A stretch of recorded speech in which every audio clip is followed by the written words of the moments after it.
Hello and welcome to the Plaid Sheep Oracle.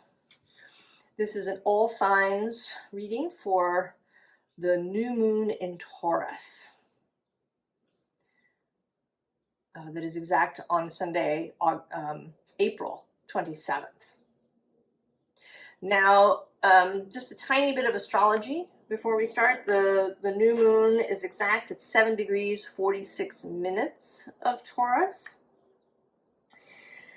And interestingly, it is conjunct. Well, before I say that, it is coming the day after the exact Mars-Pluto opposition that has been squared by the sun. The opposition is at about 3 degrees of Leo and Aquarius. So the sun has been squaring this opposition, creating a T-square.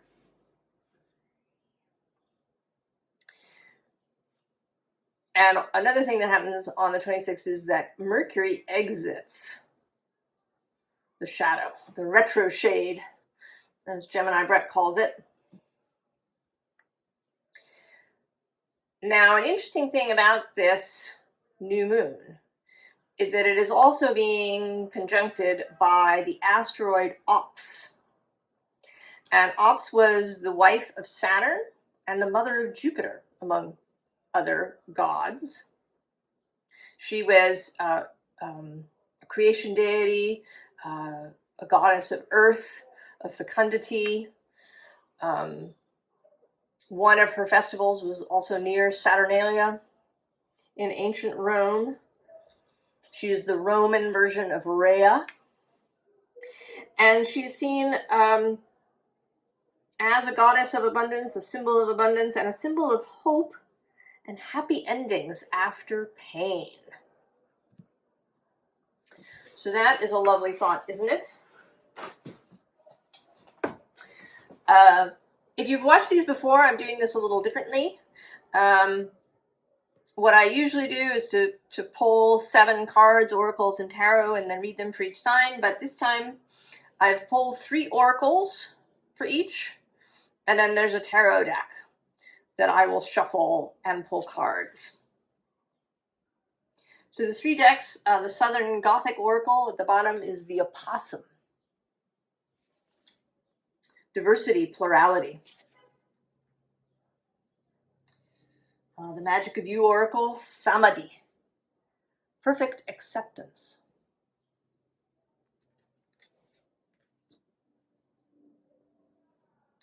Now I'm going to point out an interesting thing here. On the bottom of the deck is resilience, burn away the past. I found those 2 interesting in juxtaposition to each other. And then from the Urban Crow Oracle, perspective.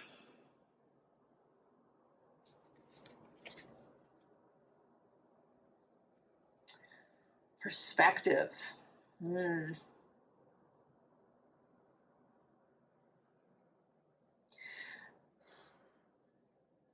So it seems like a real opportunity to alter one's perception of reality, how reality works, what the possibilities are, right? Especially with this creation mother goddess there. Another thing, Psyche, the goddess Psyche has been conjunct Chiron. The last couple of days, she will be about a degree away on the day of the new moon. Eros is at 11 Pisces, kind of sextile. And he is trine both Cupido and Amor, who are in Cancer. So there's a lot of energy of creation, of love. Certainly these Venusian energies, Venus herself will still be at the tail end of Pisces.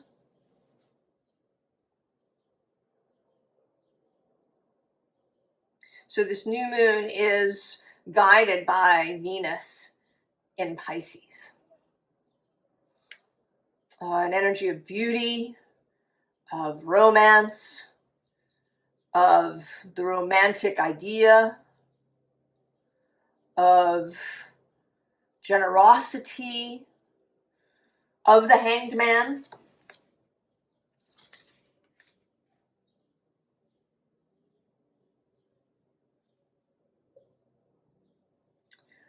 All right. Aries.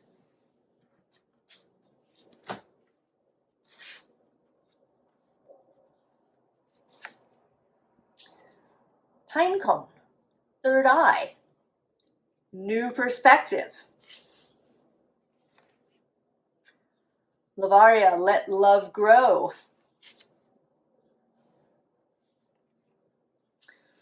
Oh, and warning. Although it's interesting, this warning card, I mean, there's this fire in the background. But there's also these magnolia blossoms happening. So I want to say that it's not really a warning so much as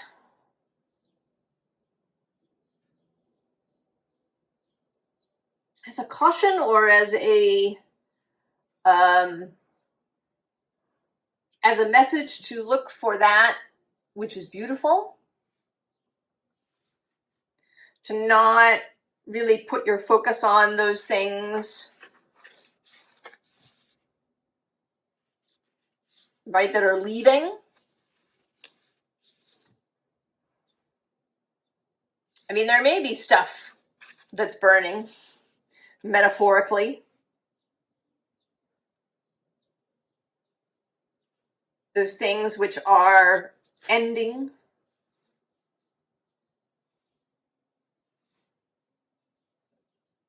And so there is this call to let love grow. Psyche there in your sign, conjunct Chiron.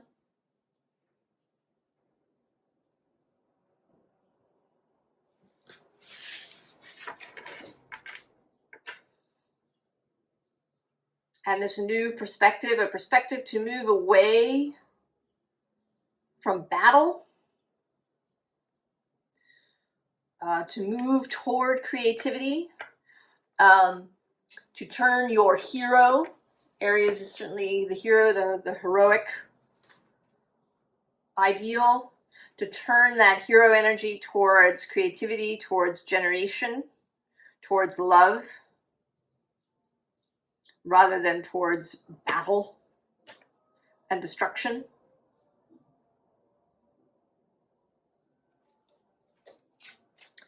Mars, your guiding planet, has spent a bunch of time in Cancer and has now moved into Leo, carrying the energy of nurturing, of emotionality, of the watery realms into Leo.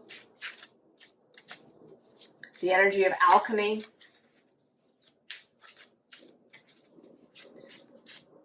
Of seeing with the eyes of Source.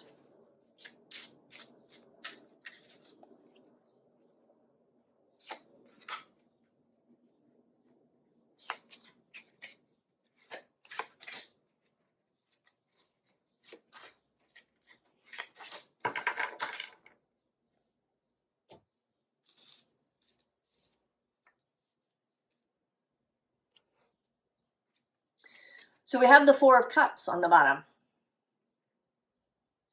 And maybe, actually, you haven't really been feeling like doing battle.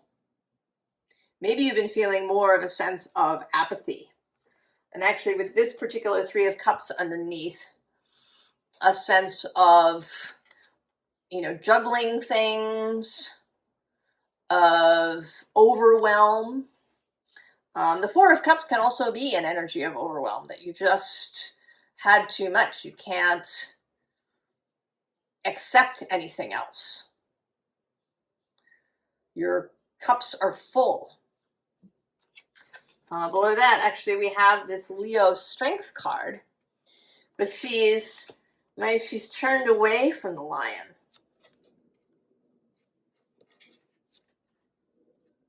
Perhaps you've been turning inward, finding the world too much.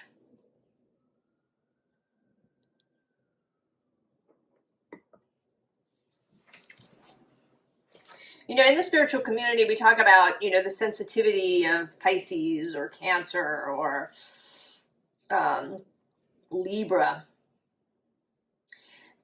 And I think that we kind of make an assumption that, you know, maybe people with a lot of fire in their chart aren't as sensitive. And I don't think that that's true. I think you can have sensitivity regardless of,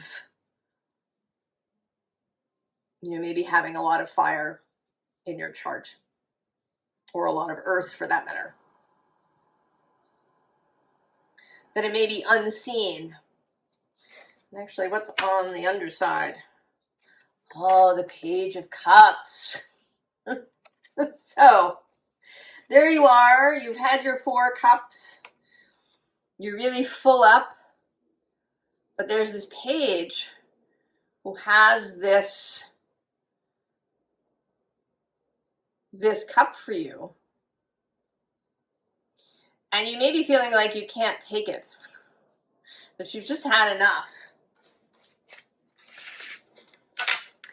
And that what's required here is this change in perspective. You know, actually, right, this woman looks as if she's struggling a little bit. And, you know, have you experienced that? I have, you know, where you feel so sort of reactive. You know, you're pushing people away. And, you know, what's needed is for someone to persist. To persist in being there, in holding you. You know, until you have kind of vented your frustration and your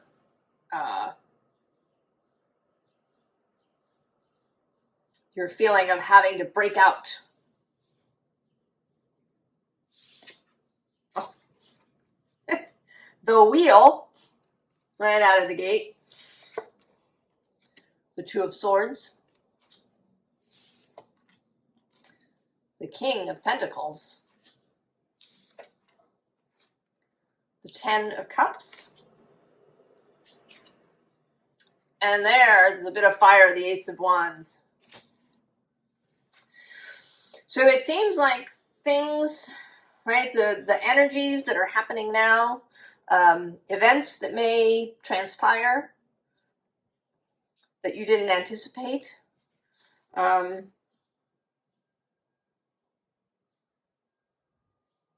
moments that have kind of come due,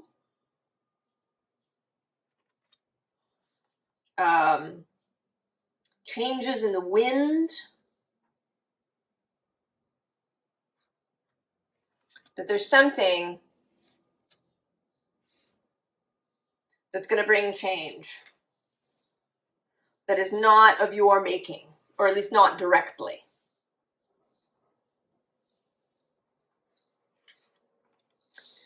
And then there's going to be a choice.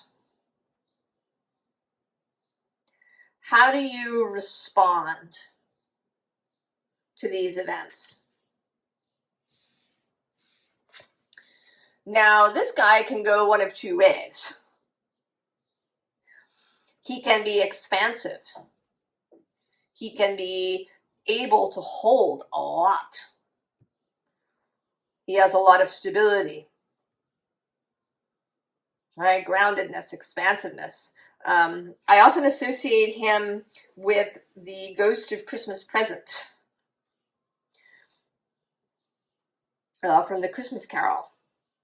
This, you know, just cornucopia spilling out into the world Or he can be stubborn, rigid, unwilling to move, unwilling to change.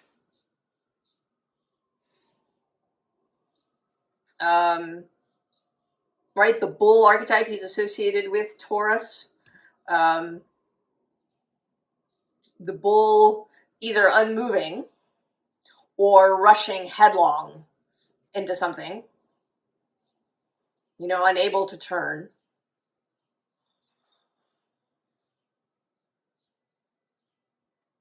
So there's a choice.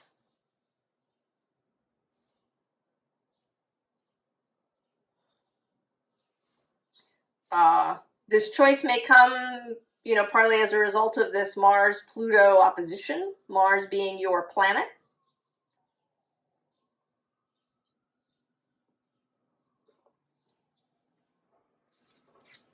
And then there's the Ten of Cups. The possibility. And she actually feels very much like this new moon. The moon inspired by Venus, right? She allows the rainbow to pass right through her. She's open to these energies passing through her. And her ability to do that creates the opening for this Ace of Wands. Creates the opening for you accepting this cup from the Page of Cups. Oh yeah, see? Right next to the Page of Cups is the Emperor. Your card.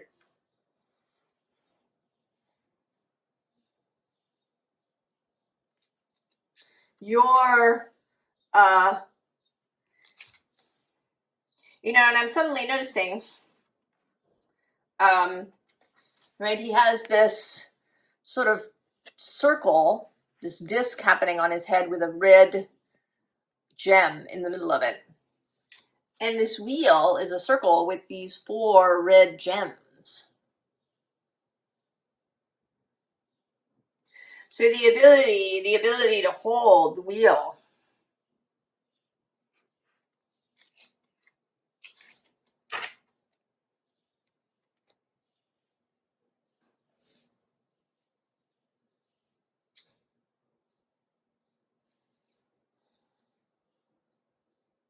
Finding the way to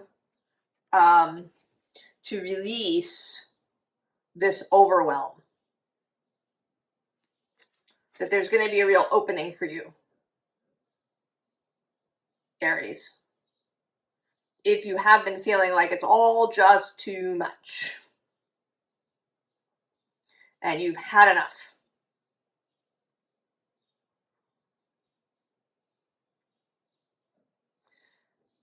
That, I mean, part of this is, you know, a release of control.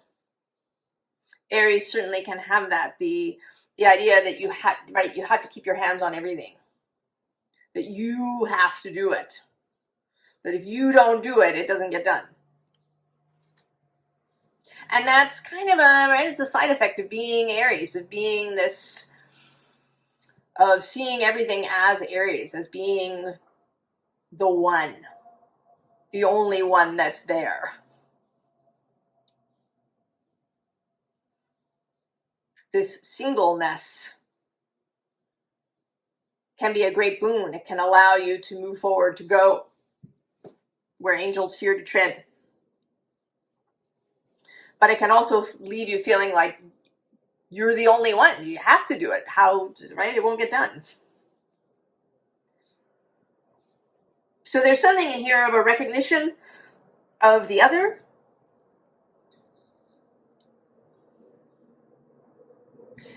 Maybe a recognition of nature. That you can get out in it more. We do have both the pine cone and then these beautiful magnolias. If you're here in the Northern Hemisphere, they're blooming now.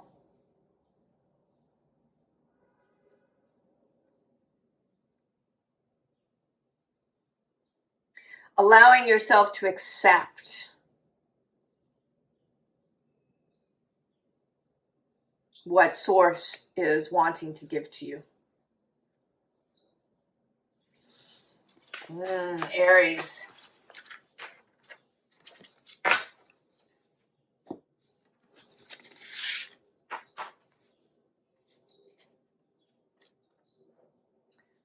I wish you the best, Aries. I wish you expansion. Taurus. Ooh, Taurus.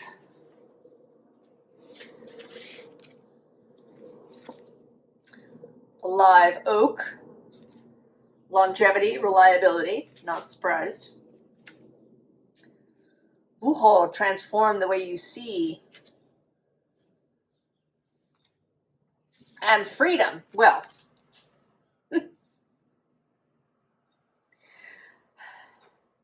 so this feels there's some similarity to Aries, I think. There's a feeling here of realizing that you don't have to hold up the world.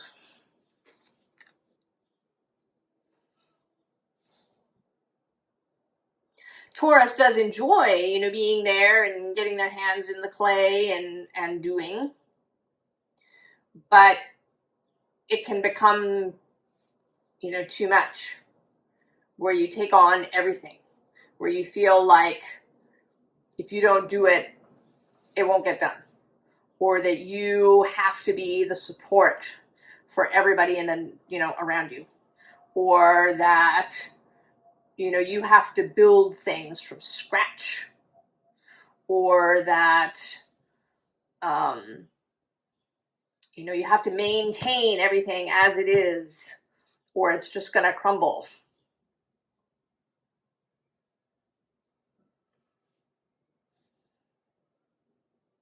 Right? Kind of, it is in a way, Taurus, and maybe it will help you to think about this way. It's a little bit, it's a kind of arrogance, actually, in a way. This idea that you have to do it. Because what just popped into my head was seeing yourself as the world tree. So if you've been seeing yourself as the world tree, as the one who kind of has to do it all, not only the mundane daily things, but also the spiritual things, that you literally have to do it all.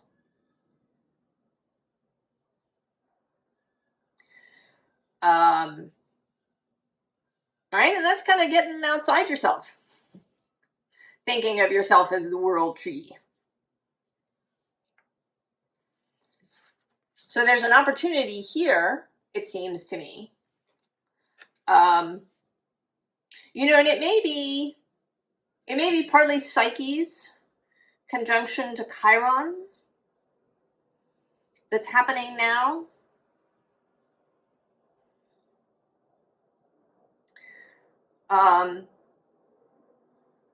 Because she gets a lot of help from various places.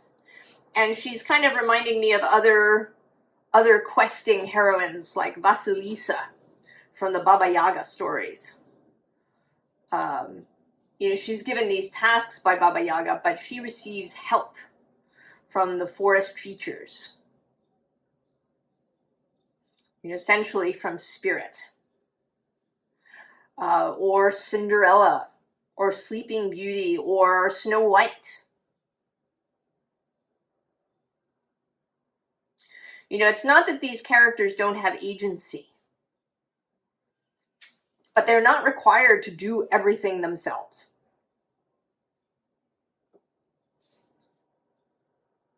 You don't have to be all things.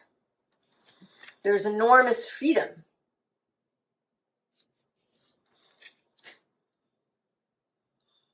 and understanding that you don't have to be all things.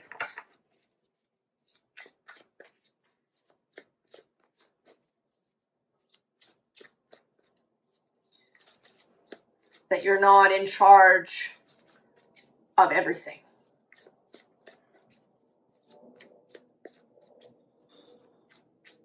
That you can allow source and your own soul and your guides and people you know to contribute.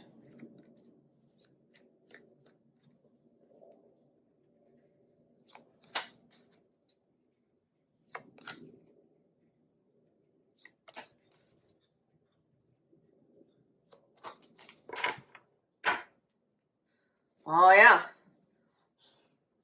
3 of Cups on the bottom. Oh, and the High Priestess below that.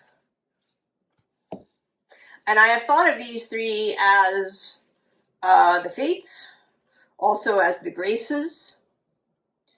Right here, particularly with this connection to the High Priestess.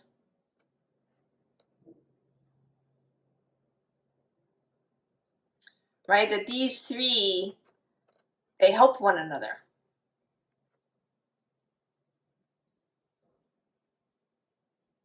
None of them is there to do it all herself. It's on the underside. Well, there's the Page of Cups for the 2nd time now at the bottom of the deck. We'll see if the page appears there again. This acceptance of the cup. Oh, yeah, and there's the Wheel of Fortune next to that. I'm going to go one more. Ah, the 7 of Wands. So, are you, right, are you fighting?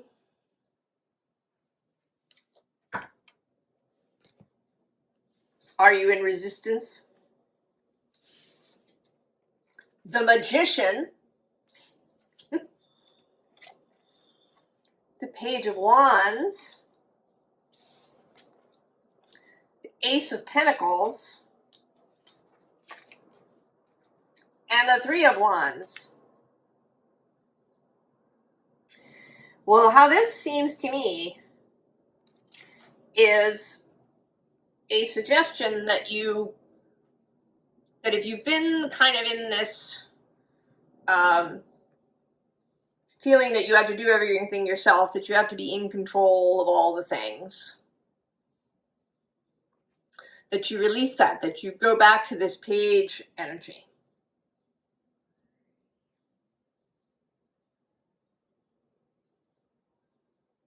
Right? You still have your wand, but you're seeing things from a different perspective.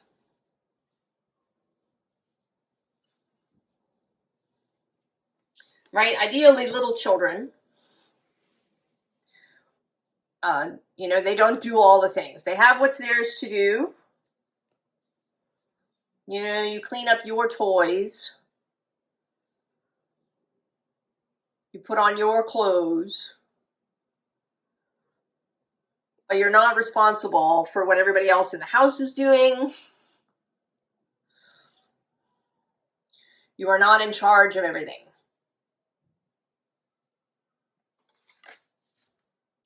And that will allow you to access this new pentacle. To access this new reality for yourself. Right? Where you then have the 3 of Wands. Which, although the 3 of Wands is often a single figure, there is an implication that there are others involved. Or that there will be others.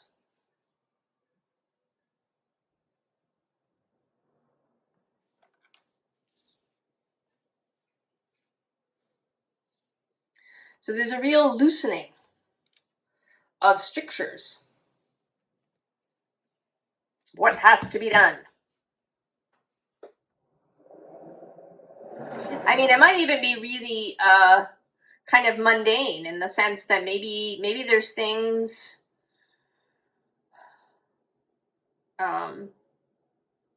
that you think you have to do around the house or in the garden or, you know, even at your job, or everything will fall down.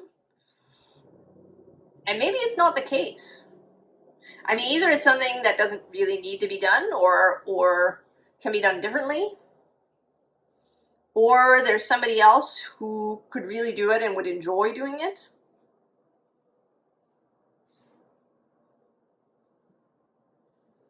There's a suggestion here to free yourself up,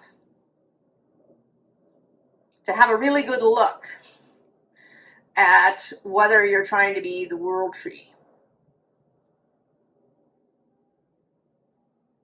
and to do, right, to fill all the roles. Taurus.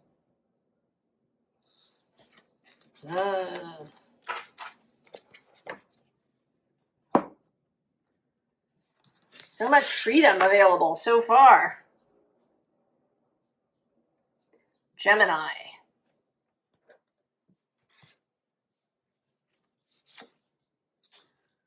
Black walnut. Discernment, self-worth. Epoch, pause in your journey. Upheaval. Oh, Gemini.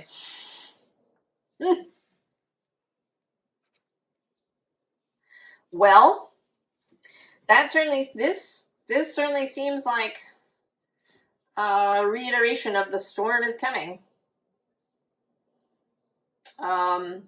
Certainly Uranus is coming to your sign a little bit later this year. I'm not sure exactly when he gets there. I want to say it's not until July, but I may be wrong.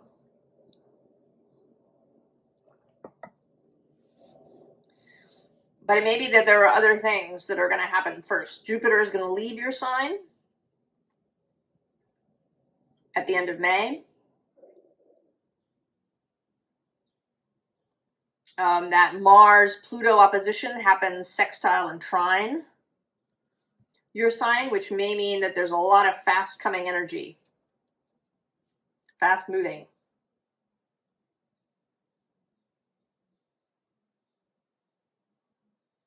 I don't know. I mean, this person in this card looks like he's been through it.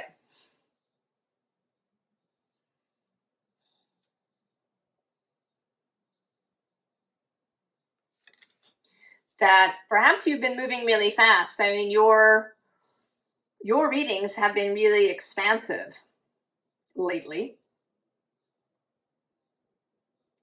About you committing to something and then really making it go. So maybe there's also space here for you to take a little break, to spend some time in consideration of things, to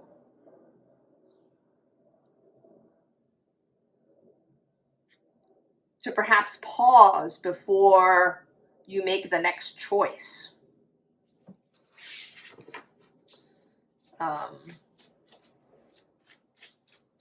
Right, the energies are moving fast and big.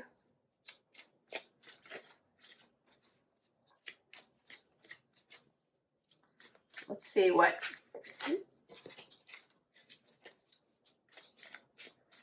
Tarot has to say. The King of Swords peeking out there.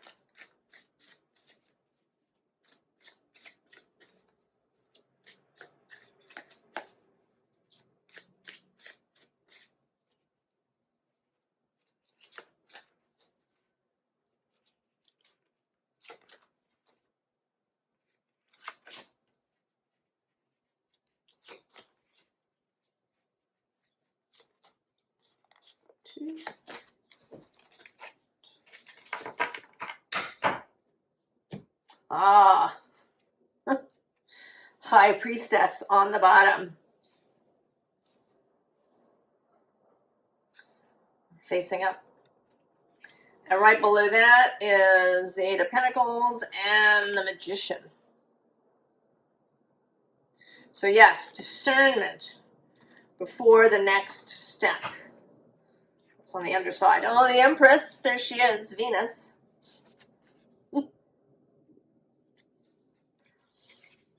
Oh, and the Eight of Wands next to her.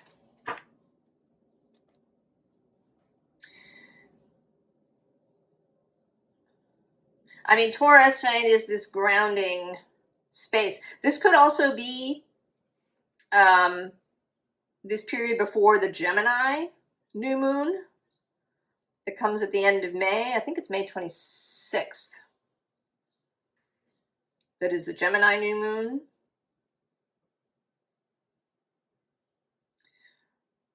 That may bring some new openings. The Emperor. Seven of Wands. Queen of Pentacles. The Sun. Oh, and the King of Pentacles making a second appearance. So yeah.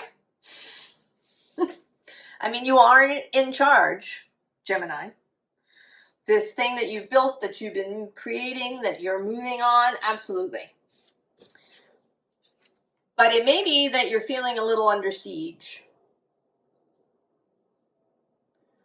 That before energy was really flowing, you were feeling good, like you knew where you were going and what the next step was.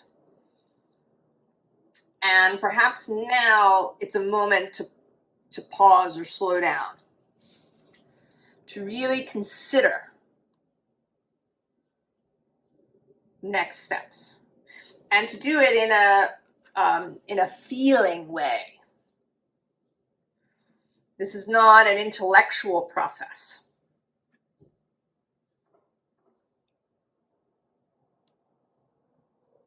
This is feeling your way.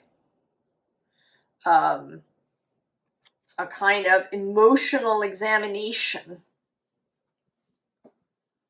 of where you are and how far you've come and what you've been doing.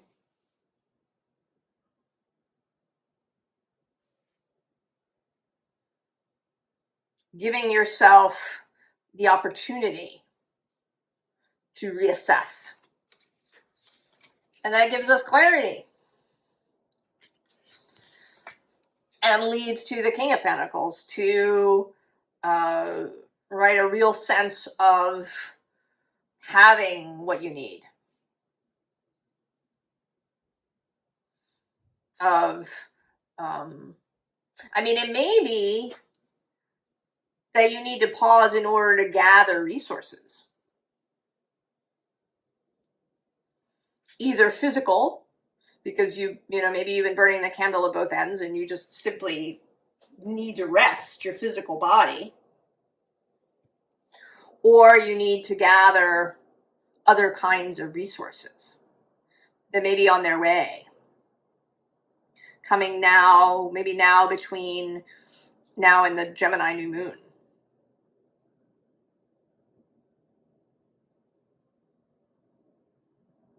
So take a pause, Gemini.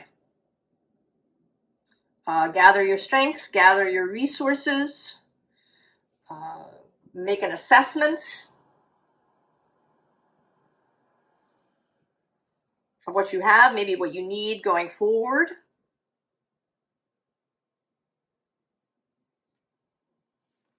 I think it's a nice moment for you, Gemini. This seems to be your year.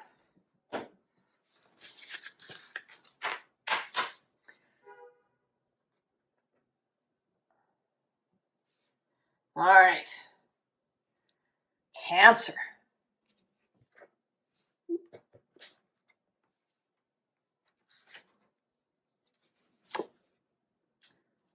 Altar water, ritual, renewal.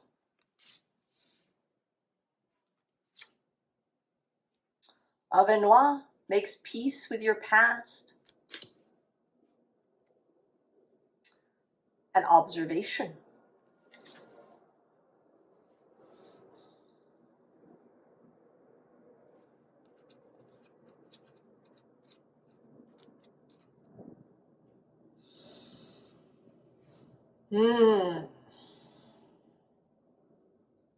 This seems directly linked to your reading that I just did. and this new form, system of magic that you are creating, Cancer. That this card is not so much about making peace with your past, although that's always a good idea, I think. But that all of this light is kind of here in this sacral zone.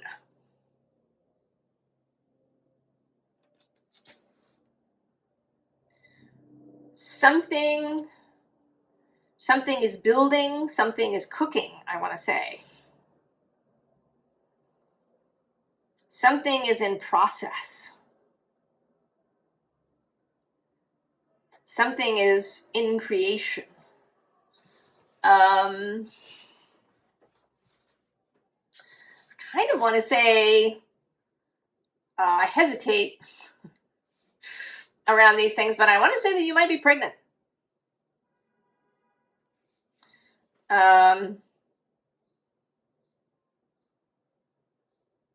If that's a possibility for you, literally pregnant. But otherwise, that there is something growing within you. And that in fact, oddly, you should not try to examine it too closely. That you want to keep your attention kind of elsewhere.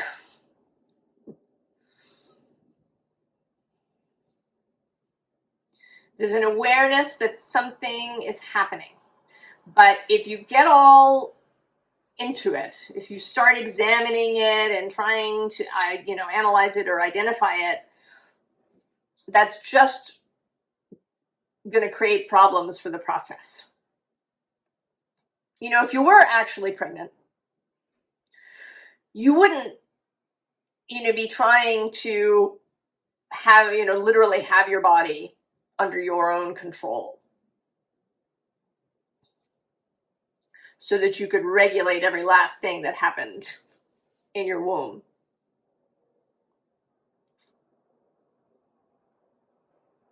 Right? You would take care of yourself. You would know that this was happening, but you wouldn't be micromanaging the process. Or at least that would lead to exhaustion and possible problems. Right? This feels like really taking it easy, taking it, having faith that everything is happening as it should, that this process is underway, and going kind of about your daily business, doing things, enjoying your life. Going out for a walk and checking out what the birds and the insects are doing.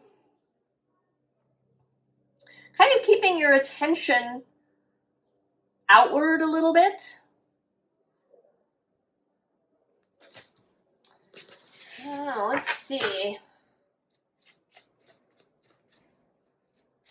see what's happening. Maybe we can get some more information about what this is that's building, although I imagine it's different for each person watching. This new moon is sextile your sign. Asteroids Amor and Cupido are moving through Cancer. They are trine Eros, who's moving through Pisces. Venus is also trine Cancer. She will enter Aries in early May, and start squaring Cancer. So that may be where the birth of this happens.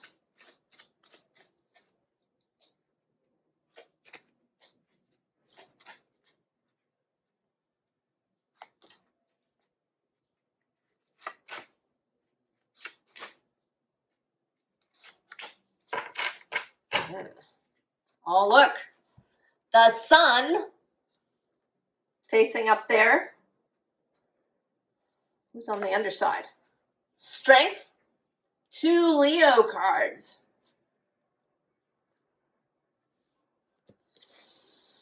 I know Mars was moving through your sign, is now in Leo, that crucible of creation, I want to call it.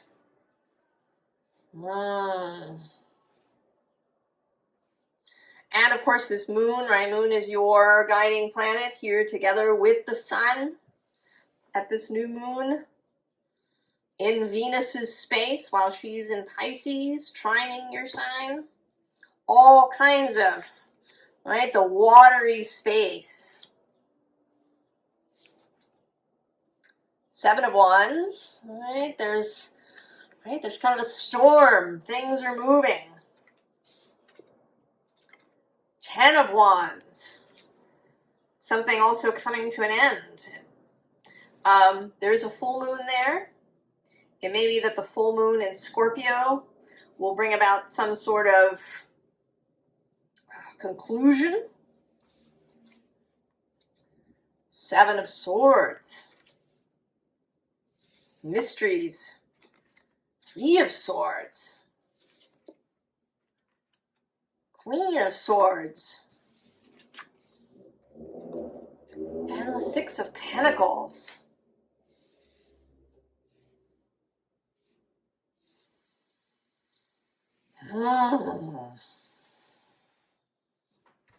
Now, under the sun is this 2 of Pentacles, this balancing, juggling.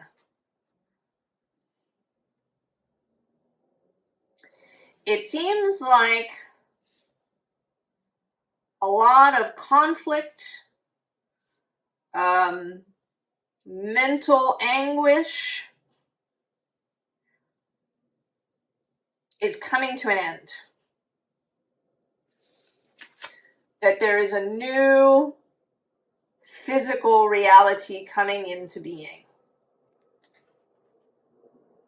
And it's interesting that it's this 6 of Pentacles rather than the Ace. There are multiple things happening here. With this crow holding this gold disc, it's another nod, I think, to the Scorpio full moon.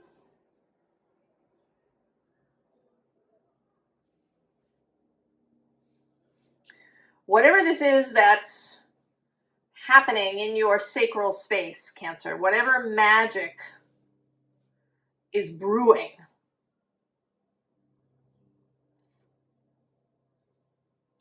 is going to bring an end to frustration, to mental confusion, to not knowing where to go, to sadness. This is a really sad Queen of Swords. She's often seen as a bit sad, as the most serious of the queens. And here she looks particularly like she's in mourning.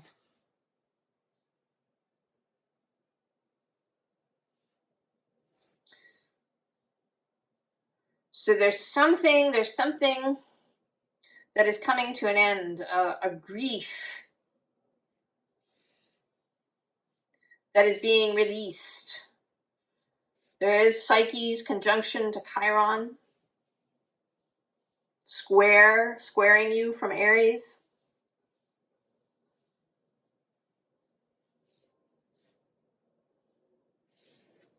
There's the finish of Mars having moved through Cancer. I know a lot of people who had a really hard time with Mars's passage through Cancer. I'm actually going to ask, because I can, tell me a little more about this 6 of Pentacles. Right, this, we see what is being released. Tell me a little bit more about what is coming.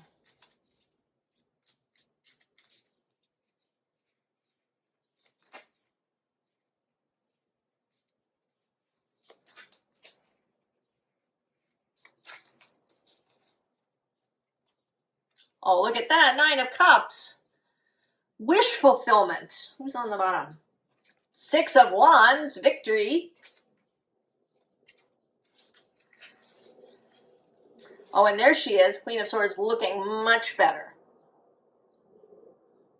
No longer in mourning, more just, right? Like, it's like she's, you know, considering whether to, you know, take a yoga class or go for lunch or, you know, go for a walk or start a new business or something, right? She's considering some lovely things. 3 of Wands, headed out into it. And then the 8 of Wands, lots of energy incoming. All right, Cancer. So the advice here is clear. Let it happen. Don't get all up into your head. Don't try to analyze or figure it out. If you have your own, you know, process of divination, perhaps, you know, don't get all into it trying to know what it is or exactly what's happening. I've certainly done this myself. You know, repeatedly asking the same question. Let it happen. Support it in any way by, right? Nurture yourself, eat well, sleep well, you know, go and see things that are interesting. Cancer. And let it happen. I don't know. I mean, we'll see. Scorpio full moon. Also possibly Cancer new moon.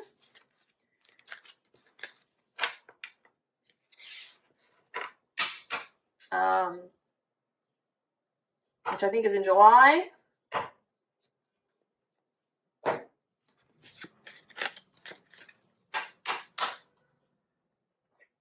It's happening, Cancer.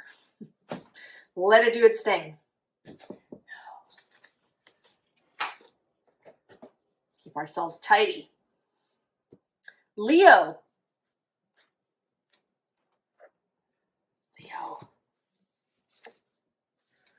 The Mason jar. Mentorship, protection. Ubuntu, compassion for others. Battle. Oh, Leo. I think, Leo, that your energy is really being put front and center. You know, the last time there was this triple opposition between Pluto and Mars. Normally Mars opposes Pluto about every 2 years-ish. But then every now and then, because of a retrograde in the right place, there are 3 oppositions. And the last time this happened was in 2007 to 2008.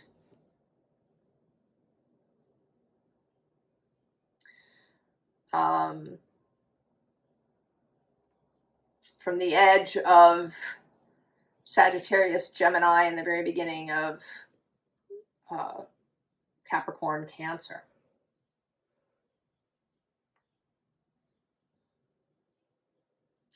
So this has been, right, this has been strong. And I think it is a call to you to actually to be a mentor. Not that you need mentorship. I mean, maybe you are looking for it, but I think that you are going to provide it. That you are going to be the mentor. That you are being asked to have compassion for others. That this next period, right, the heavy Pluto energy moving through Aquarius is going to call on Leo.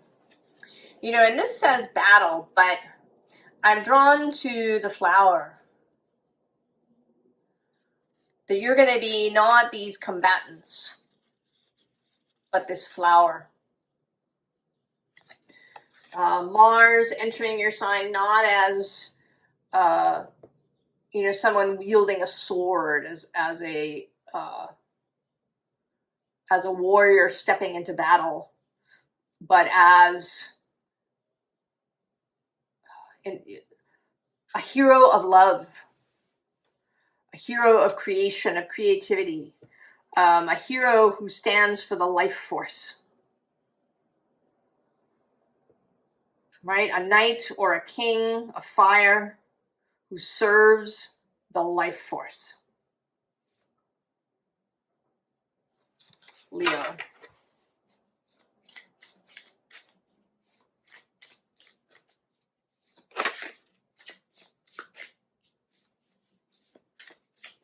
And so I think, I mean, the tarot deck that is coming out for you is the Journey of the Sacred D. An energy certainly of nature, an energy of cooperation, although not all bees live in a hive, an energy of service, of creation, of creating the honey, that although bees will defend the hive, their primary goal, right, their primary action is the creation of the hive, the creation of honey, the raising of the brood.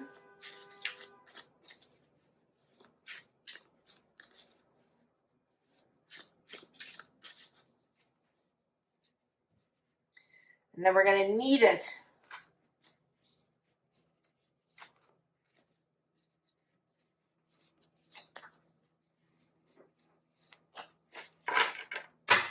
Who's on the bottom? Oh, there he is, the King of Swords. Aquarius's card. And who's underneath? The Seven of Cups with seduction. This is Venus in Scorpio.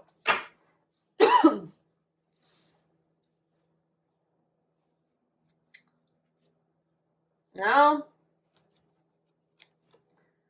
And the Ten of Pentacles, wealth. And below that, Two of Cups, love. And the Knight of Wands, the Knight of Fire. And we're going to go one more with the Chariot. Card of the Moon. And there he is, the Emperor. I saw him while I was shuffling. But the Nature Emperor, not on a throne. The life force itself. The Hermit, dedication, devotion. Seven of Wands, valor. And the Lovers. Leo.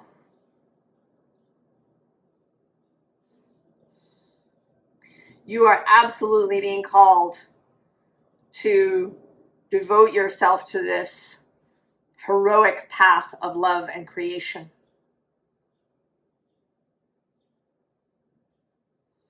To serve the life force. To serve the energies of creation rather than destruction.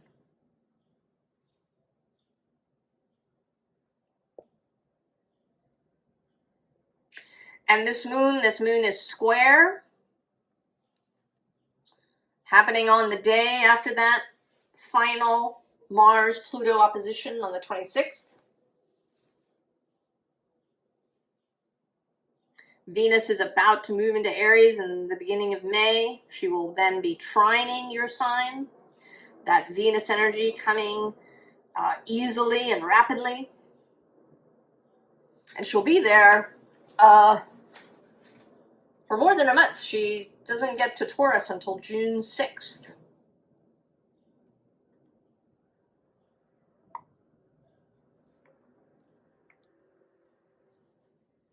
So there is time.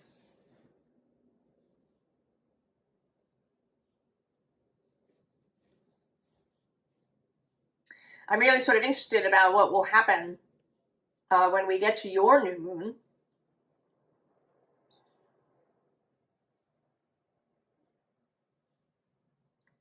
But devoting yourself, making the commitment to stand for life and the life force and beauty and creation.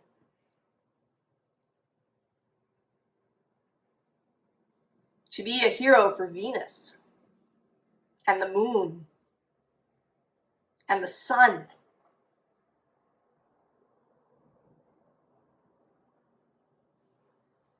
Oh, Leo. I'm looking forward to seeing how all the Leo strong people in my life answer this call to mentorship, protection, love.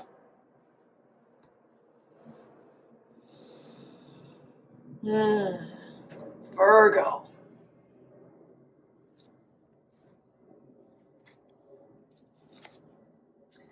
Blackberries, agency, independent. Minimus, commune with the source. Preparation. Oh. Well, this is more of this work of combining Virgo with Pisces. This nodal process that we're going through. Right? Blackberries, agency, independence, your choices, what you choose, your specificity, your particularity, Virgo, your discernment, and then communing with source. You know, not being rigid. Having your particular vision, but not being so cemented into it that when a new opportunity or a new idea or a new arrangement shows up, that might be even more wonderful than what you imagined, that you don't just reject it out of hand, or, you know, be so resistant that it can't even appear to you. Also, it's moving through intuition, through communion to source and your guides. And then this card, so the story behind this card is that this is a fairy landing near the author's home. And what the crows do is they drop clams onto the landing stage. And then when all the cars drive off the ferry, they break the clamshells, and then the crows can go down and eat the clams without having to do the hard work of opening the shells.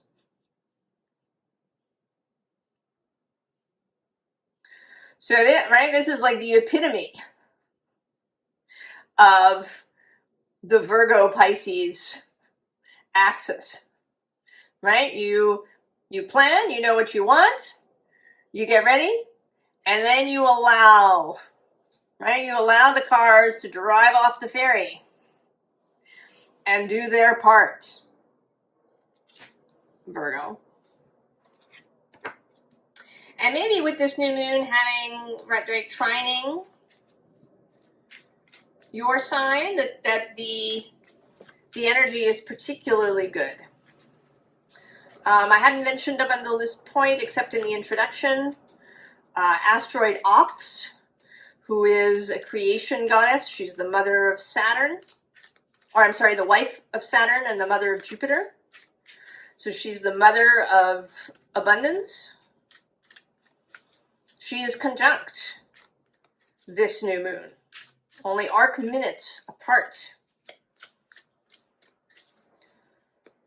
And it may be that you're really going to feel it, that you are going to feel the abundance of the universe, right? Like blackberries just growing in profusion around you. Because I think the Virgo can have a kind of constricted feeling, a sense of scarcity perhaps, or needing to be really mindful about resources. And that here there will be an opportunity to really allow the abundance to come into your space.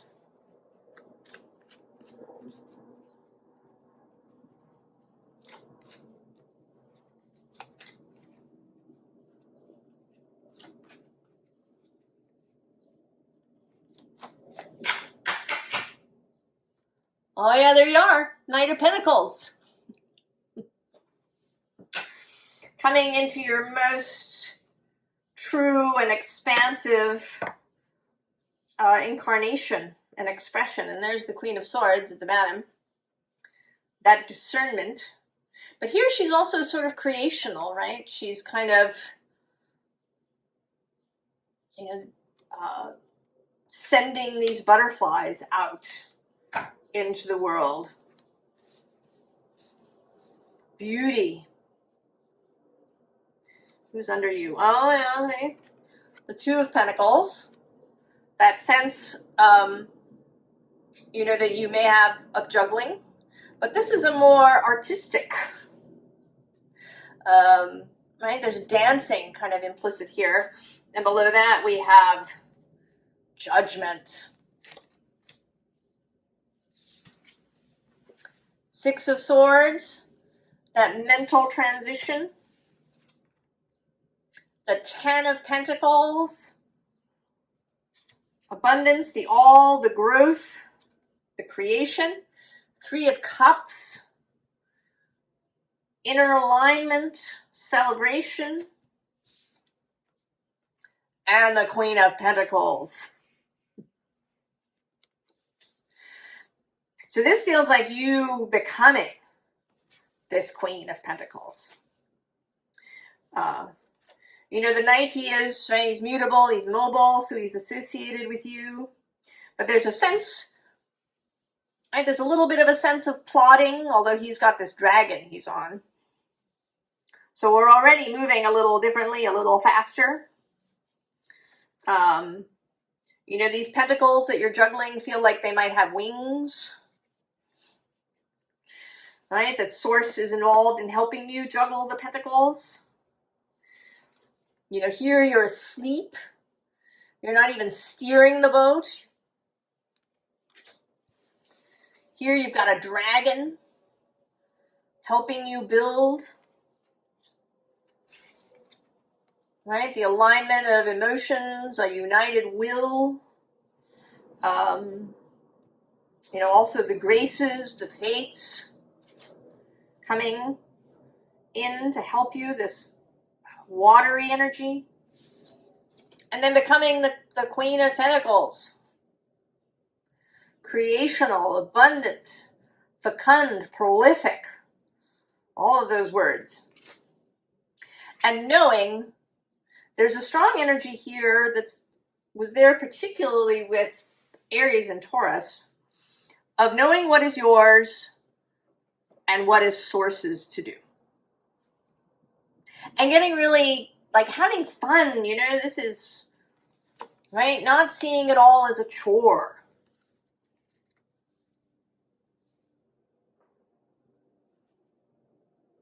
Having fun with the things.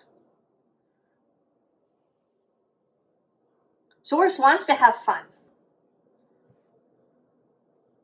The life force thrives on joy. And this creational energy. And it really seems like it can open up for you, Virgo. Allow it. Allow all these wonderful things. Allow the Source, the life force, to fill your life.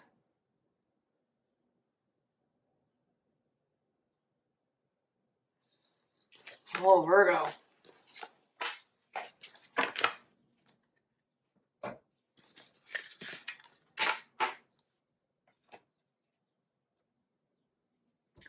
Libra.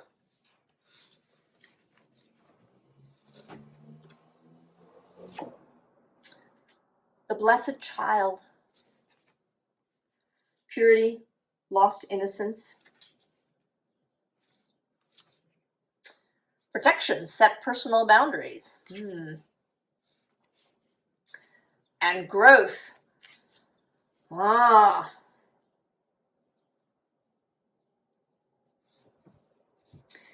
Well, you know, this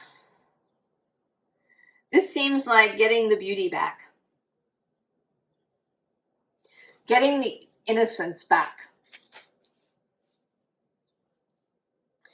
If you've been feeling jaded, despairing, if you've been feeling like you need to kind of take on the warrior role,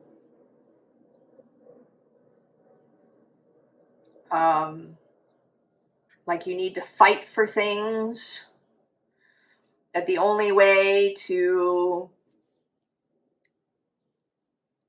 have a beautiful world is to engage in combat of one kind or another.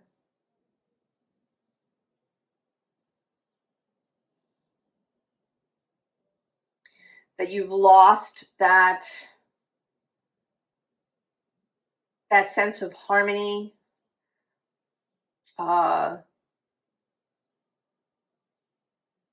You know, Libra energy at its best is the voice that calls others to harmony, that calls others to the win-win, that calls others to peace and beauty.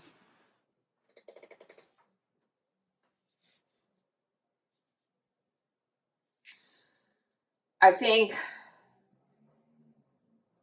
mean, of course, all signs have something that is theirs to do. You know, Pluto was squaring your sign for a long time. 16 years, 17 years almost.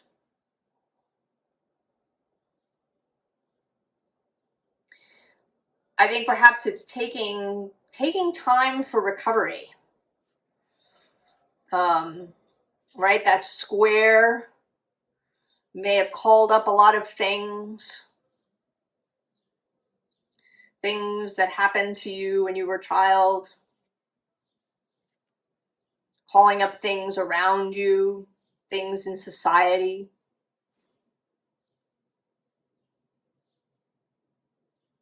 And then maybe it left you kind of bruised.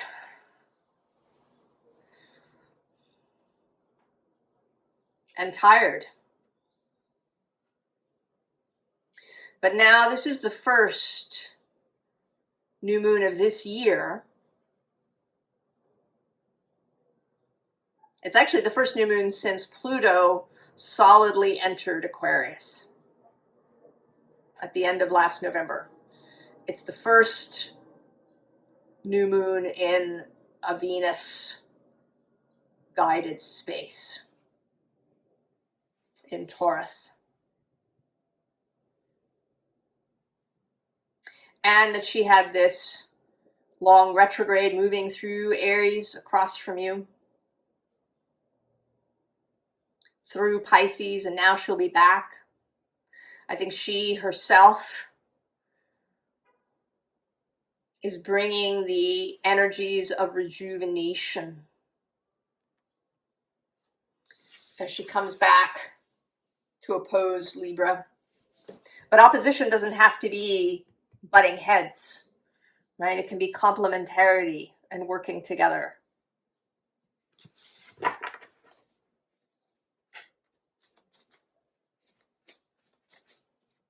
That this is a beginning of you recovering yourself, Libra.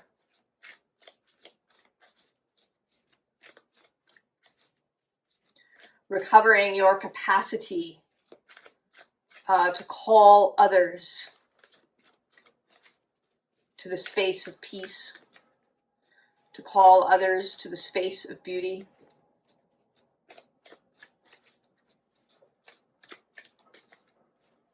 To call others to renewal and rejuvenation.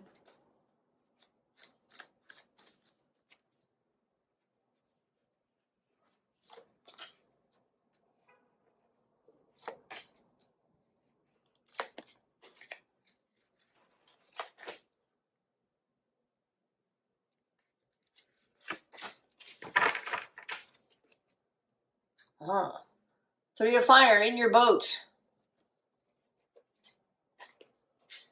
Who's on the bottom? Oh, the five of water, yeah. Right? Deep, perhaps, in despair. Now coming out of it. The three of fire, the three of wands is an Aries card.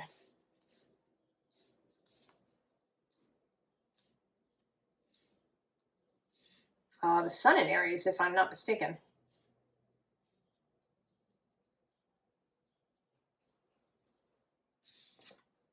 The king of air. The three of air. The queen of air, there you are, right in the center. The ace of earth. And fortune's wheel at the end. So it seems to me that you, right, you're here in the center.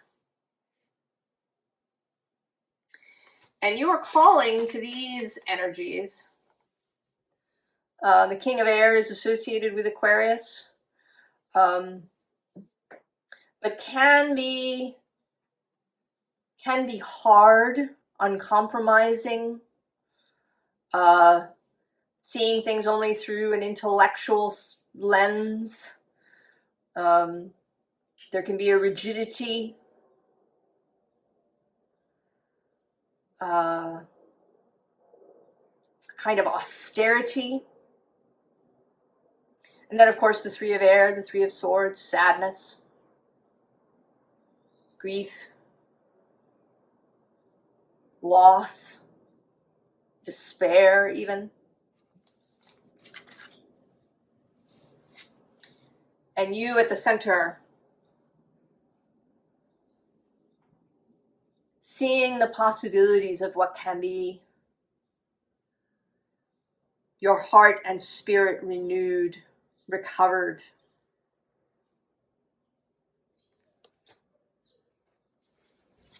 And that allows you to see this new possibility. You know, I think this stag, he's a magic stag. He can only be seen by those who are in a right frame of mind and heart.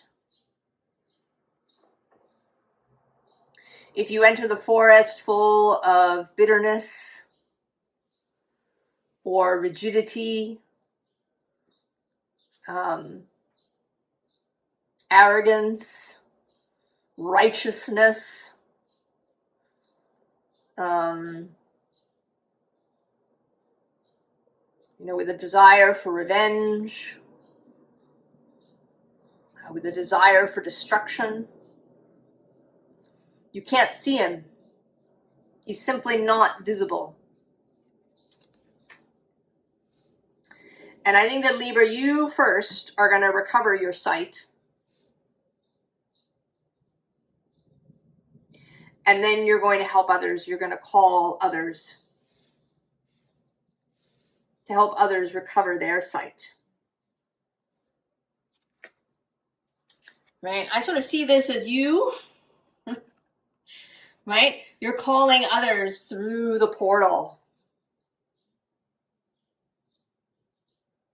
Through the portal into another realm of possibility. Right? There's this heart at the top. The portal of love, of creation.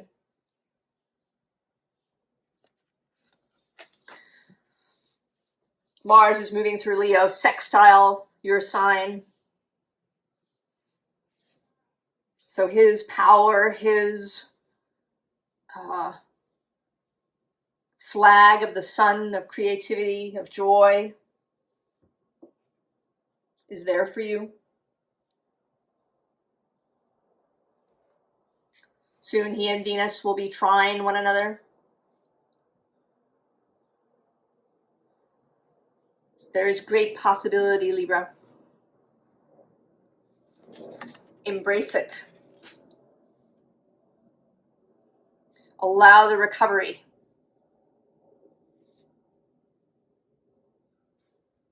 so that you can see, recover your sight, so that you can help others recover theirs.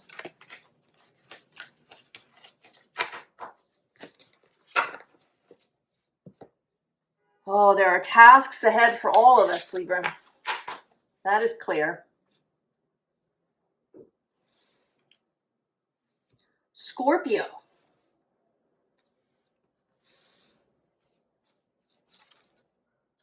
The horseshoe. Luck. Chance.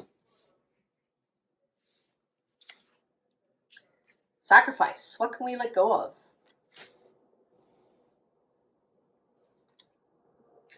Interestingly, caching.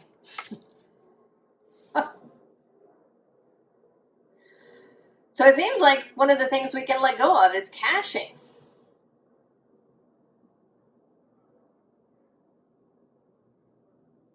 Now, I don't really associate you, Scorpio, of being somebody who wants a lot of things, but it may be that you have really been feeling a kind of energy of lack.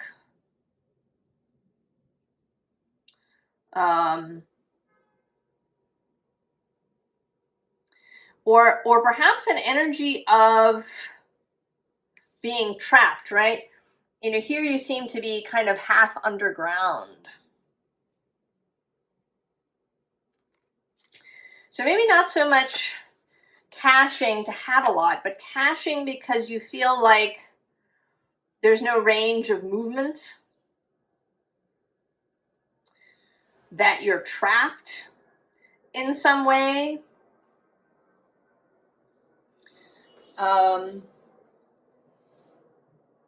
That there are forces moving against you. That can be a Scorpio thing, paranoia. An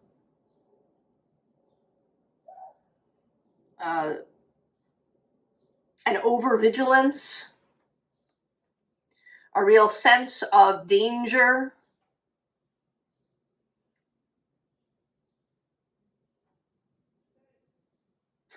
And there's something here now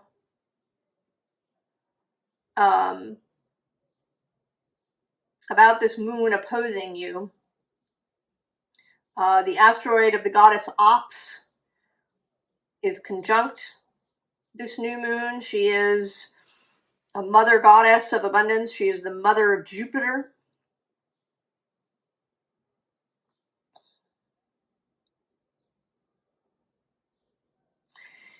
It may be, you know, Mars was moving, trying your sign for a long time. And although trines are seen as kind of easy energy, that can be a lot. He is your planet Mars. It may be that he really activated energies of, you know, of home, of security. That you've been feeling insecure, and now he's in Leo, moving square.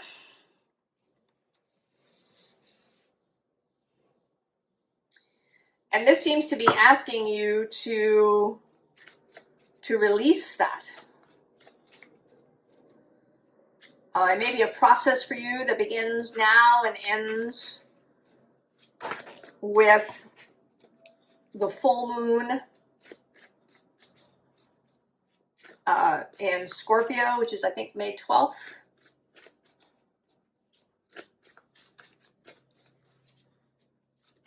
Ooh.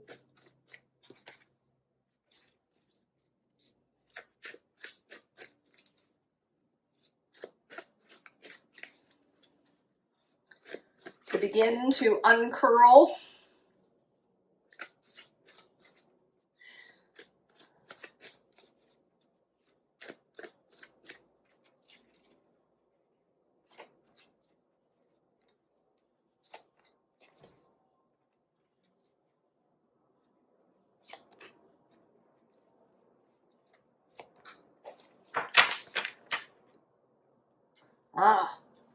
Queen of Cups, Cancer, indeed.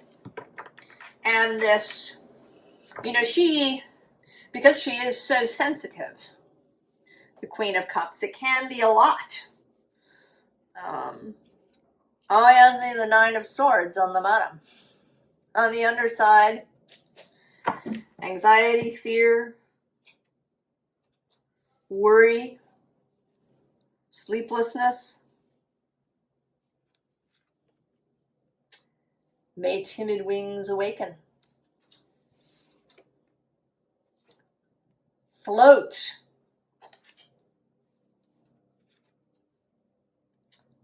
Judgment. And the Ten of Wands. Well, Scorpio, yes. Big releasing. Big letting go. I mean, it sort of feels like several different ways of looking at it. There's the opening your wings and flying away from something. There's the releasing the rudder, right? Allowing the current to carry you.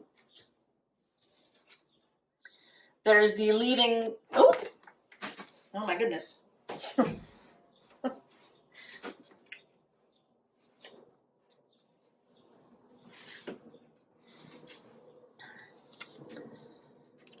There's the leaving the dead bodies behind and going.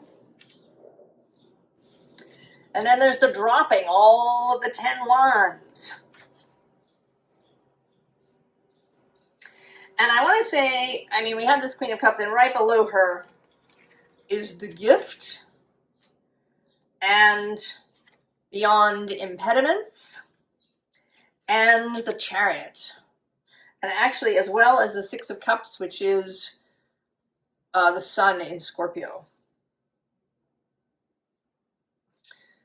So I'm going to say that there is something about the moons. One, the full moon in Scorpio that's coming in May.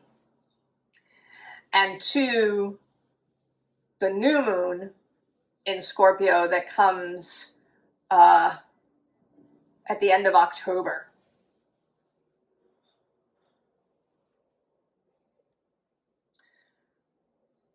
It may be that there's something that begins now, but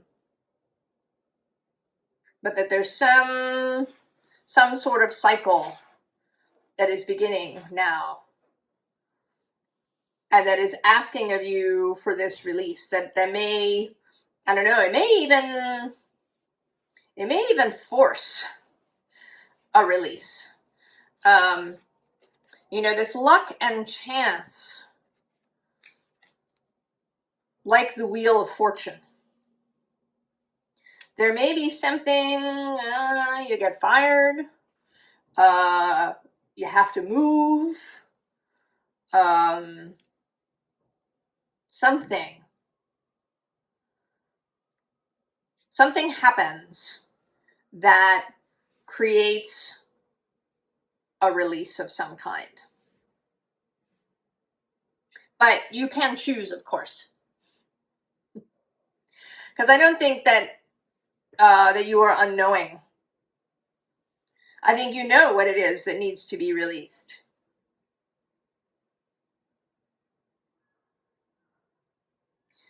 I don't think it's a secret. So you can absolutely get ahead of it. You don't have to wait.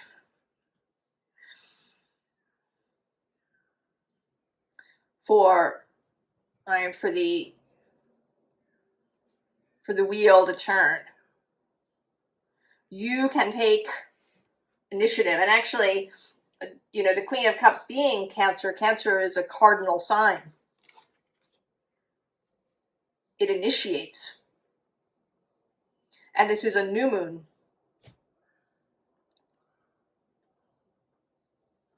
And Mars is moving fully forward.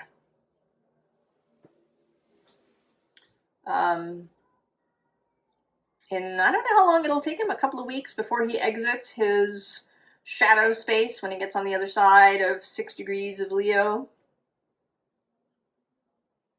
And there's this Mars-Pluto opposition that's happening tomorrow, August 26th. All right, there's an energetic impetus. But you can absolutely get ahead of it, Scorpio, and act.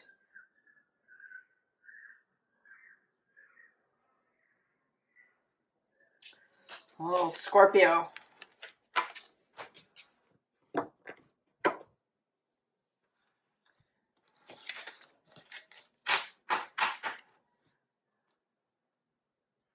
All right.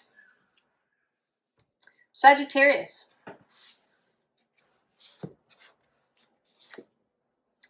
The conch shell.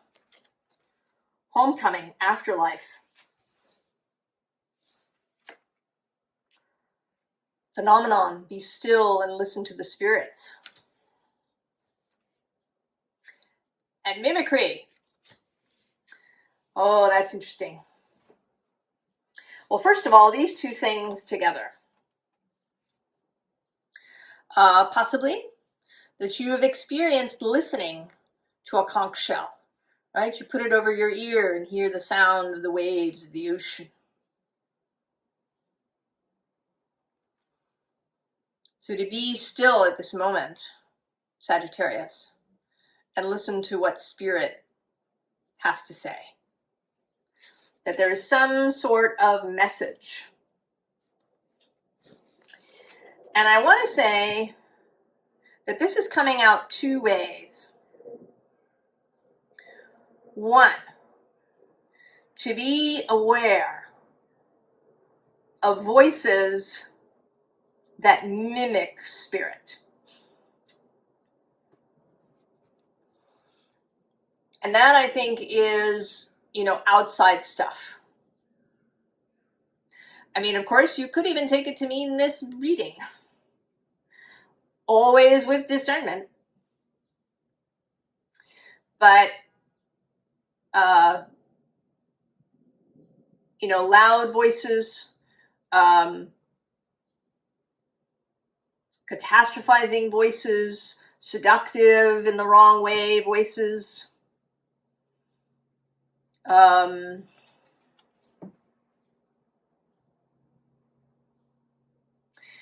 was reading a comment.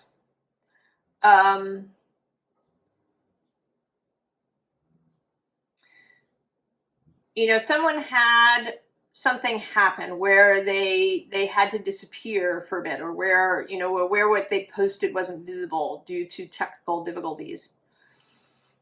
And somebody commented that her guides told her that it was, evil not wanting what that person posted to be seen.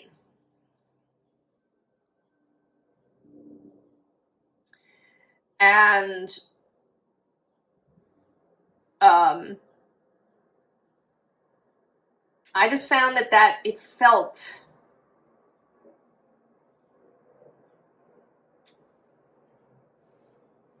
disturbing to me, and not in a sense of the what the comment was talking about, but the energy of the comment. So are there voices that call for destruction, that call for resistance, that call for battling against something? Be really sure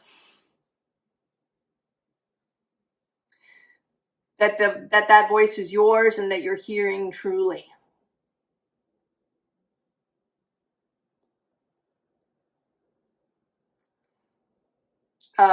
There may be times when our intuition calls us to battle.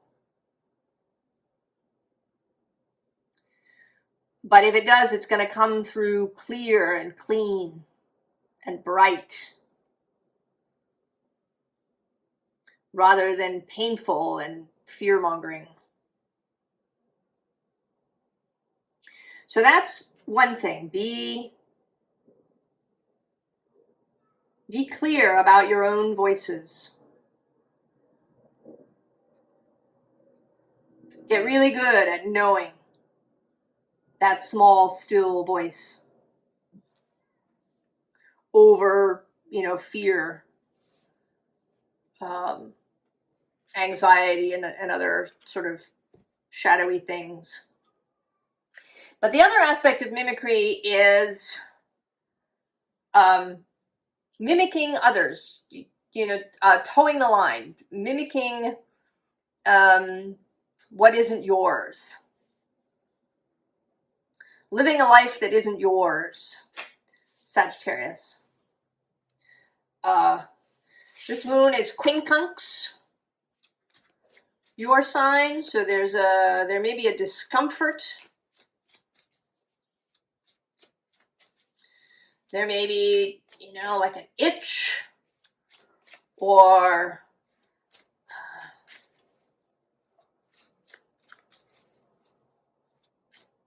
right, a sense of strong change.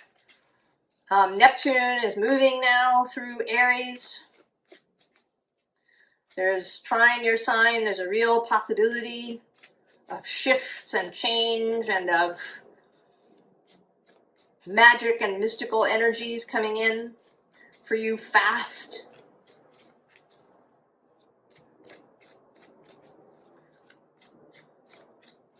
So be clear, Sagittarius. And I just saw temperance there.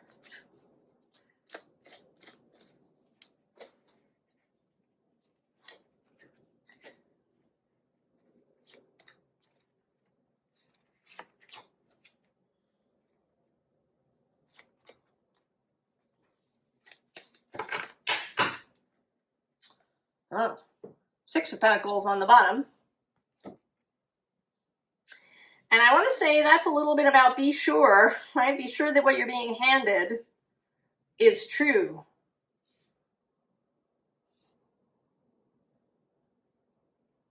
Right? Be sure that what you're being handed is the real thing.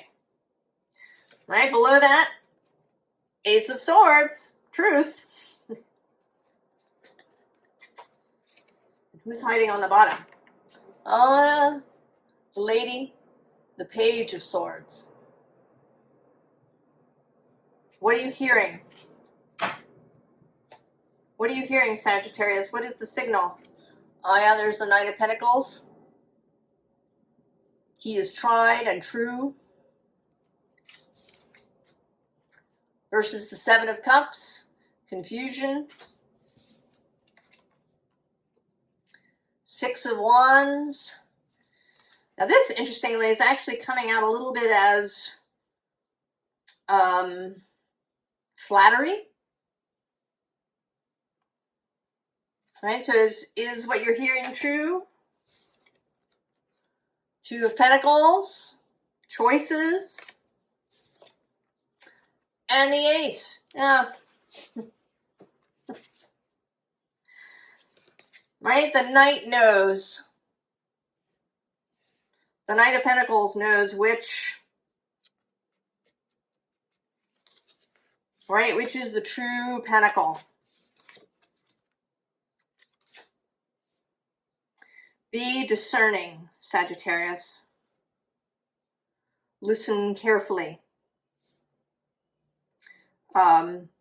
You may have a tendency as a fire sign to just act, to just go. I want to go. Maybe I've been still for a really long time. I've been in confusion with Neptune passing square my sign, and now he's moving through Aries. Let's go. Right, let's just do it. Jupiter and Leo. Jupiter moving across the way. Let's do it. Let's do it bigger. Be discerning, Sagittarius.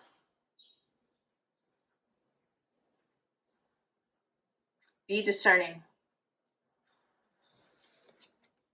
So you end up with the right pentacle. The one you really wanted. The one that is a match to you. Not a match to something else. right? Listen true and be true, so that you receive the pentacle that is a match to your real self and not to a fake self, a presentational self.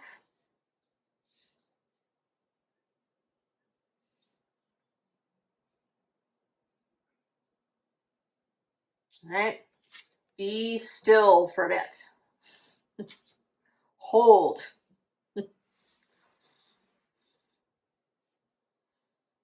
I mean, it may be holding for a little bit until perhaps the new moon in Gemini. Perhaps, because we have a full moon in Scorpio that's going to be square Sagittarius. But something may be made clear in that time. The Seven of Cups is traditionally Venus in Scorpio.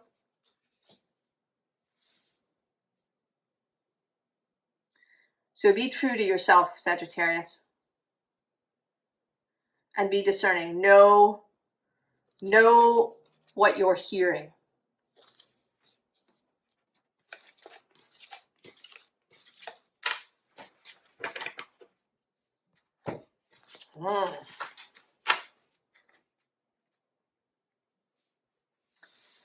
Capricorn.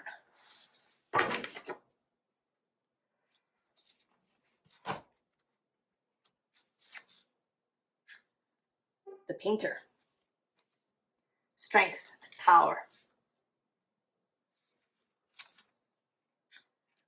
Eunoia, everything in perfect balance. And memory. Oh. Well, this has, to me, some relationship with Libra a little bit. I feel like this is really coming out, and I've been receiving this energy for you, Capricorn, of coming out from under Pluto.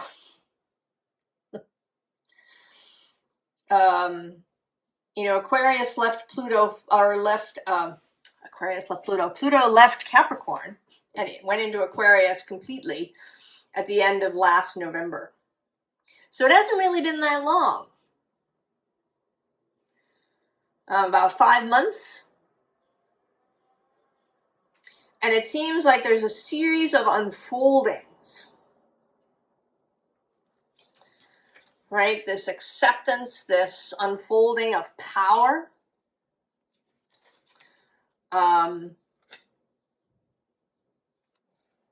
This removal of the crown of thorns, like coming out of that. Divesting from the outfit of thorns. And this memory card always makes me feel more like there's a call. I mean, this is about crows being able to remember people. But I want to say that this is remembering the path, remembering the purpose.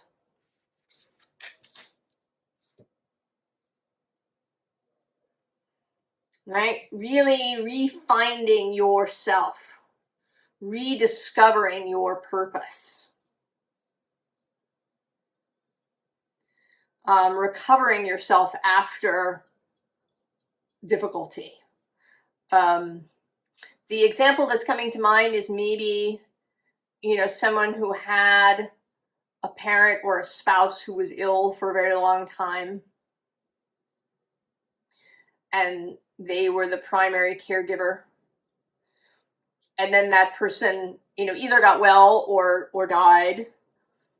And then it takes time. It takes time for that caregiver to recover themselves.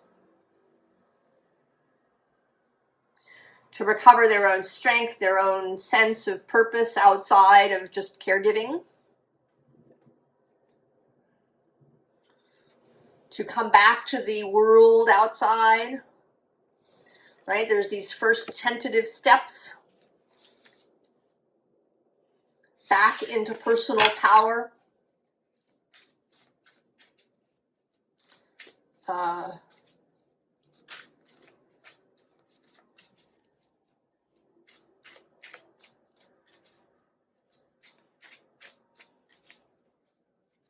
And it can take a little while depending on how deep your journey with Pluto was. It might take you a while to recover yourself.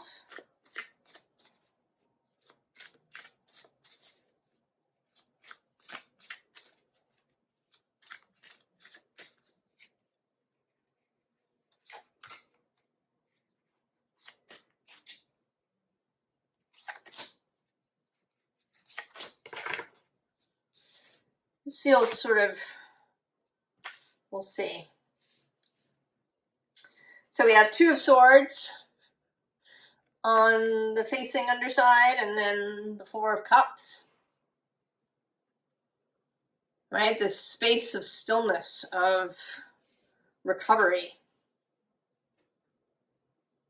And maybe recovery, right below that is this Five of Pentacles, and actually also this Six of Swords, right? That there was some sort of journey that was undertaken.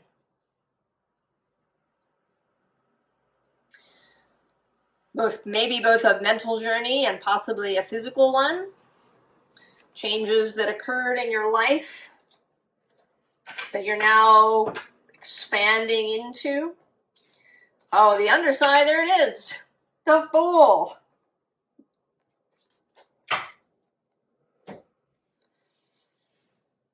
And this moon is trine. It's conjunct Ox, the goddess of abundance, a mother goddess, the mother of Jupiter. Jupiter is about to enter Cancer in opposition to you. There's going to be this energy of expansion that's about to face you. Oh yeah, there. Love with Venus. The Eight of Pentacles. Oppression. It's the Tower in this deck. And the Seven of Swords. So, right, the choice here between love and creativity.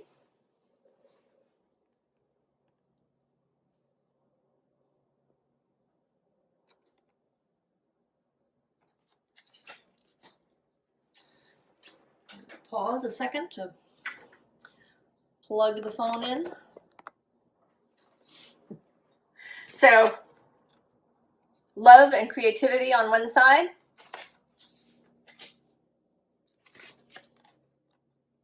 And then this oppression and the Seven of Swords. You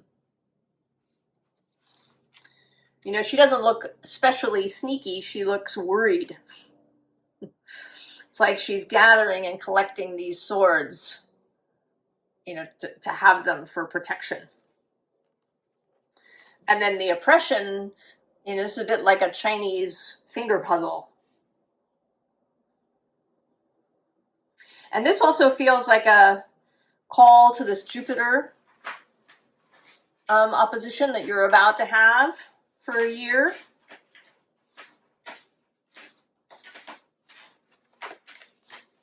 So how to really take advantage. How to take advantage of this upcoming Jupiter move with this Taurus moon conjunct abundance. As Venus is about to move square through your sign.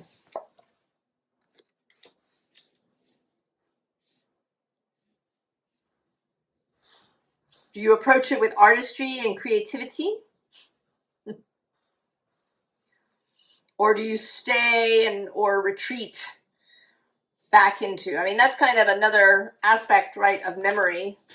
And the memory card, actually, now that it sort of occurs to me, right, a memory card that holds old memories, perhaps. You have a memory card filled with documents and photographs and things that no longer have any bearing to your life. Do you hang on to that memory card or do you erase it? What's the secret card? Oh, the Nine of Swords, but it came out, it flew out upside down.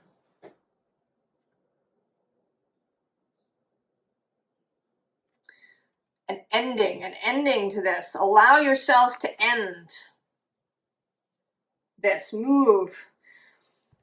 I mean, I think that every month that happens, you move farther away, right, as Pluto moves.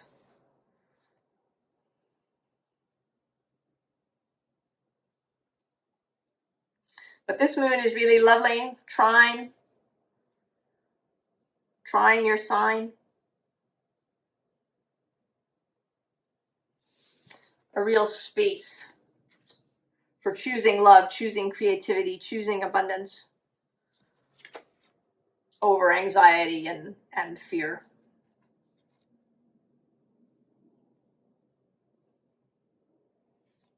Recovering purpose. Recovering your energy. Capricorn.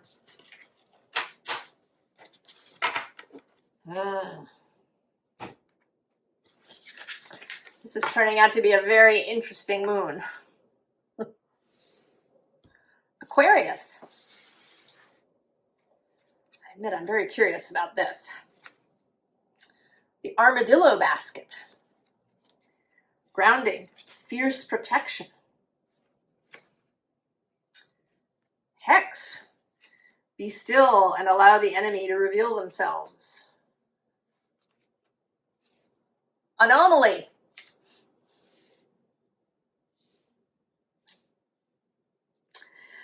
Oh, Aquarius.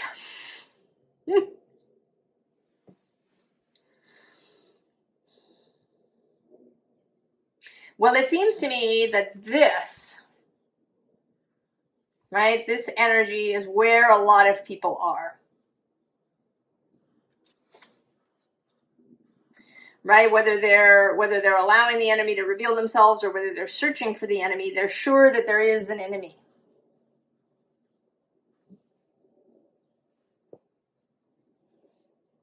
That the world is about defeating something.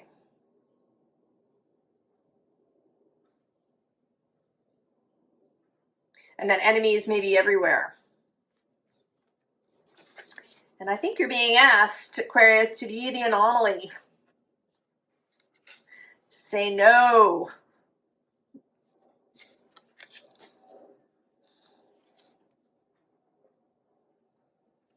All right, the armadillo basket is protection through nature, through grounding, through connection to the life force, rather than through battle or destruction of something.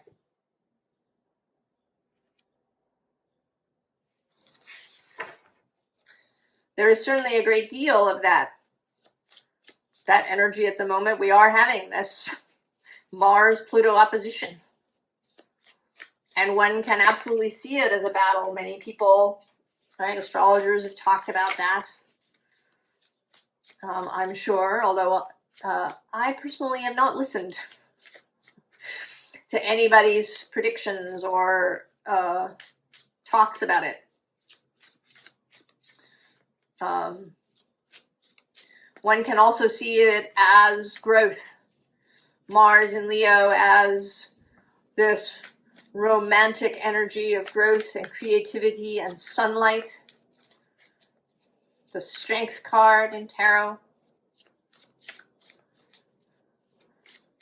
And Aquarius as innovation, love of community, life-giving institutions, the star, and how these two things can really work together.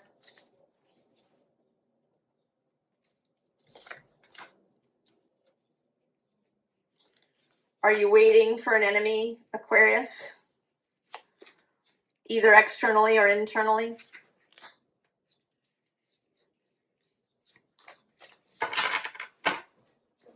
Oh, and there it is. Judgment. Seen for the third time. Who's on the bottom? Oh, look. This is an extra card in this deck. Right, of the soul self reaching for source. Right? Sun and star, strength and star. Oh yeah, see, and the Lovers next to that. And what's under Judgment? Oh, the Two of Wands, waiting to be birthed. And the Moon below that. And I'm going to go one more, the Nine of Cups.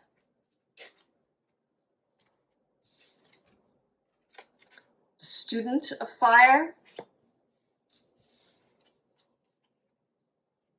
The Five of Fire. The Hierophant at the center. The Hanged Man. And the Three of Pentacles. Well, Aquarius.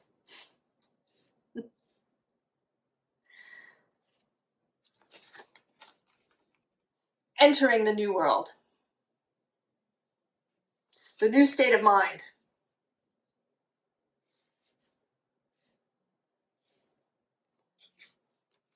Right? Page of Cups, or Page of Fire, Page of Wands. A learning energy, an open energy, a beginner's mind energy.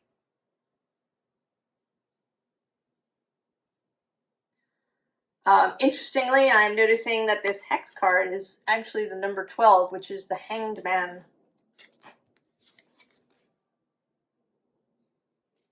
So can you see it differently? Can you see the idea that maybe there aren't enemies, or that there is a different path?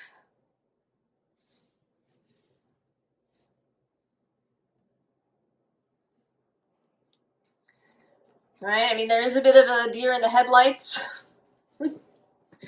energy here, right? You leap in, and then it's a little, right? It can be a little, but you absolutely have the Hierophant. You have grounding. You have the fierce protection of your own soul, of your connection to source and your connection to the planet, to Earth itself. Right? This connectedness of the above and the below. I'm kind of thinking now of Persephone. She's kind of Pluto's connection to the above in that way. She is his queen. And she leaves and goes away for 6 months. And then she comes back and brings him the energy of the living world.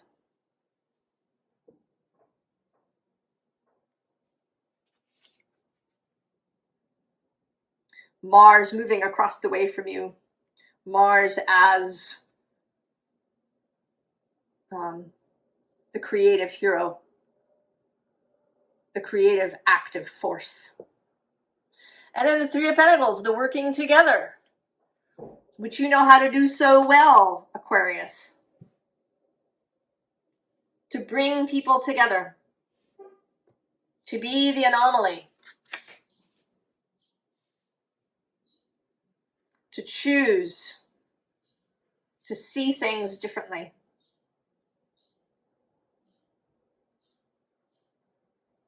In a societal way, for how we can move forward with each other. Oh, Aquarius, you and Leo. Your energy is leading the way in this moment.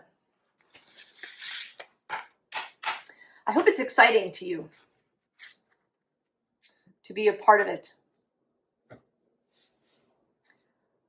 Pisces.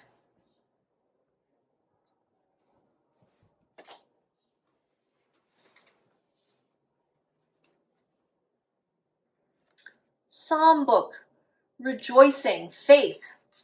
How you, Pisces. Witch. The magic you seek is inside of you, let it flow. And bond. Oh, Pisces.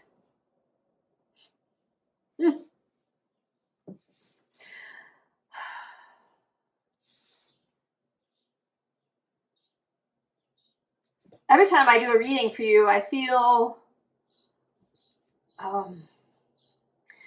like you, it's not sinking, it's like, oh.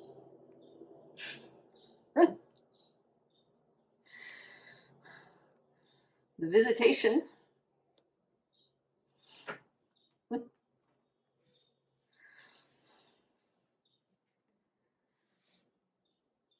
I feel like you are becoming more and more comfortable with your power. Like you're opening more and more of yourself, becoming more and more yourself.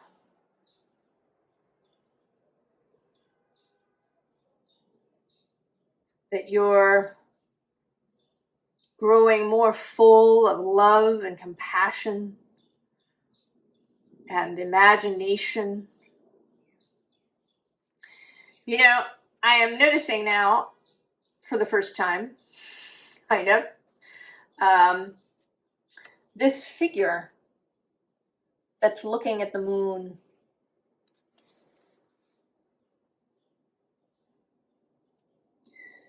There's a sense of release. It is a waning moon, but a sense of faith, of calm, of connectedness. Pisces. I think you are a gift to all of us, to yourself as well.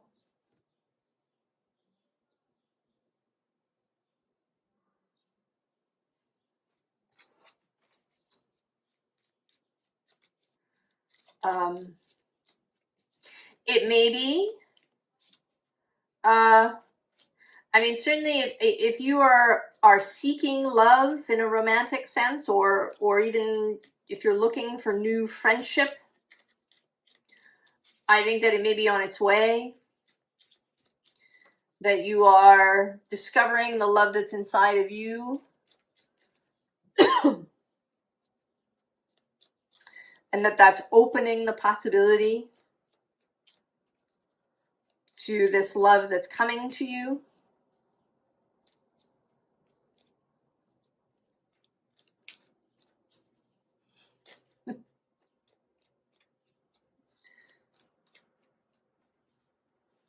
It's coming to you. I'm also reminded with Jupiter here, Jupiter the cat, that Jupiter is about to enter a sign that is trine Pisces. He is your guiding planet. And he is about to trine you, this energy of expansion coming in.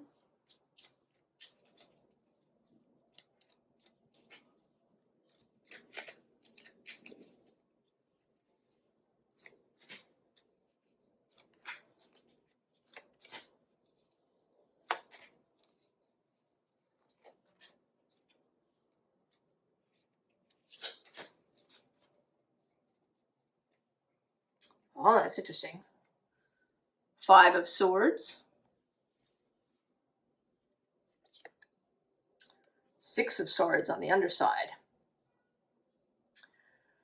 Oh, I think that's you, Pisces. And I think this 5 of Swords is the rest of us. I think you're here in your boat, waiting for the rest of us.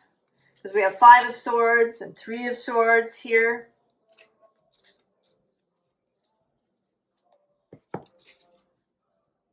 Three of Cups.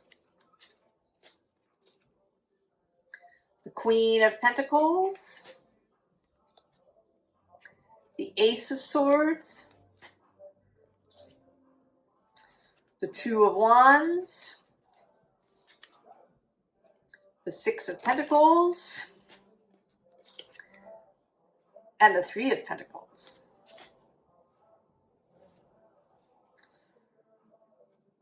Oh.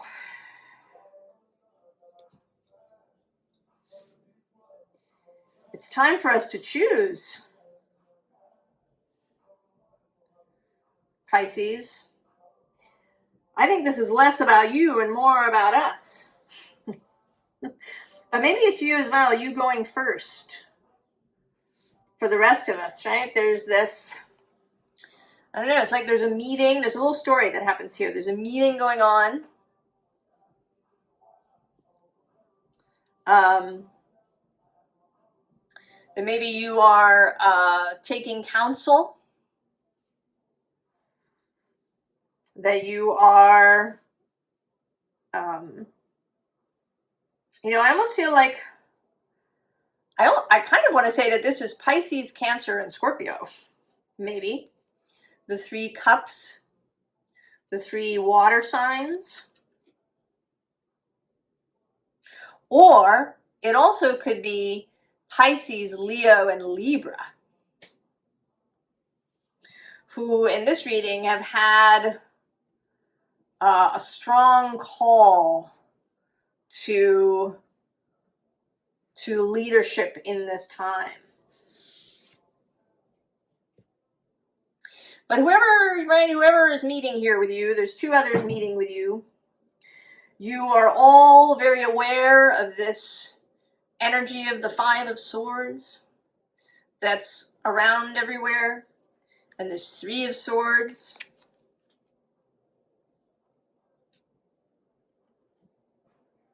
You're aware of this energy and you've had this meeting, and then you are climbing up. Climbing up into a new position. Queen of Pentacles. Venus having moved through your sign. This energy of creation, of the witch.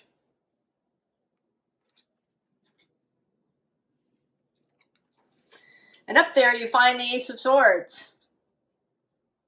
And I think this is coming through actually not so much as a new idea, but as Excalibur. That it's up there for you to take.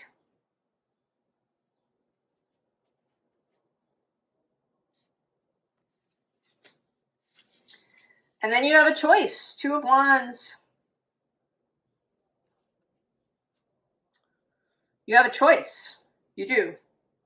Whether or not you choose to accept Excalibur, Pisces.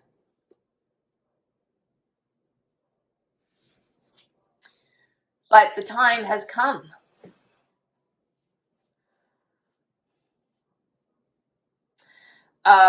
You know, astrologically, this can be a number of things. The North Node, of course, moving through your sign. Venus and Mercury having done this retrograde. Neptune and Saturn moving back and forth across the Pisces Aries border. Jupiter moving into Cancer, trine your sign. There's all kinds of things happening.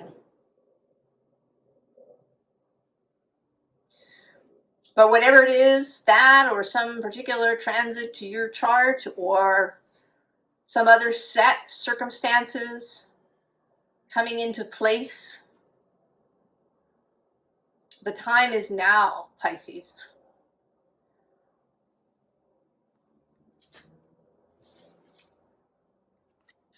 And then this Three of Pentacles. It's not going to be a sudden thing. I mean, as much as it will be Jupiter trining your sign, so that, you know, that could be a rapid expansion of some kind. But this is a life's choice. This is a life's work that you're taking on. A life's work to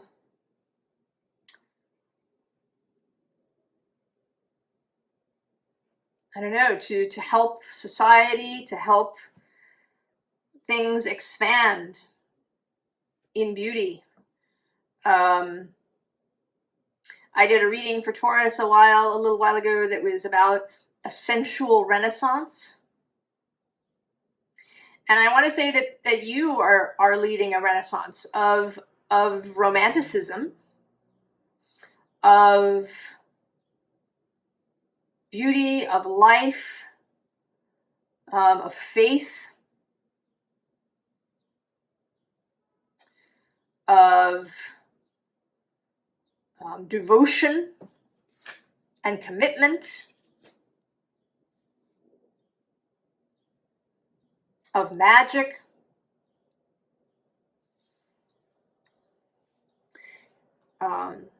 You know, your direct working maybe with a small number of people, right? We have both the Three of Cups and the Three of Pentacles.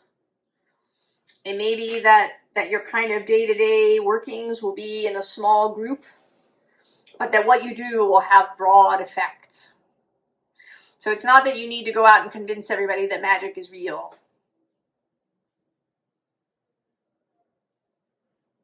That you have your patch of ground. And your task, your devotion is to that patch. To growing it as beautifully as you can.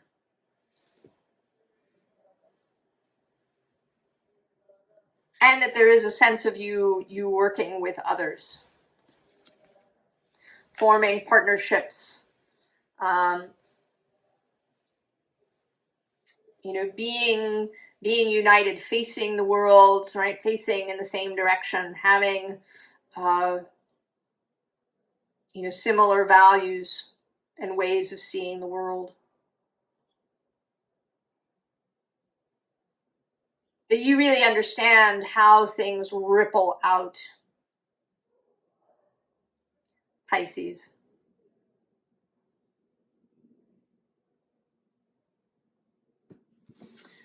Now I'm being inspired to take out an extra card from this Waite Tarot, which has been coming out a lot lately.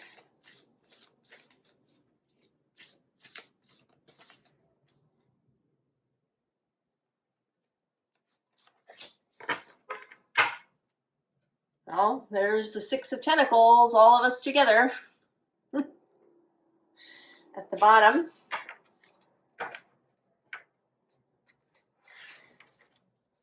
Knight of Combustion, Knight of Wands on the underside, that romantic, heroic energy.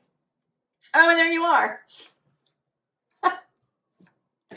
Doubling down on the Six of Aether. Doubling down on you being the ferryman. I mean, here you are, right? This particular deck is made up of imagery from works of art, and this is a priestess, an oracle here, guiding this boat.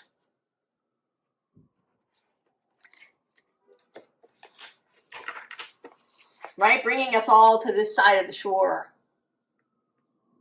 Oh yeah, look, right below that is the King of Tentacles.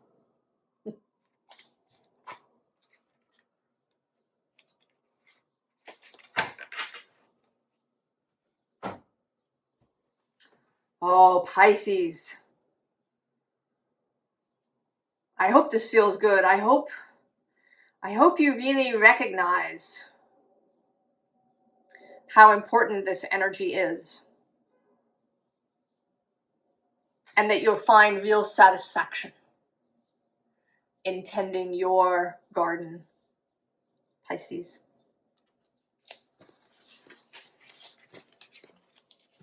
I wish you, as always, the very best. And I will see you next time. So long.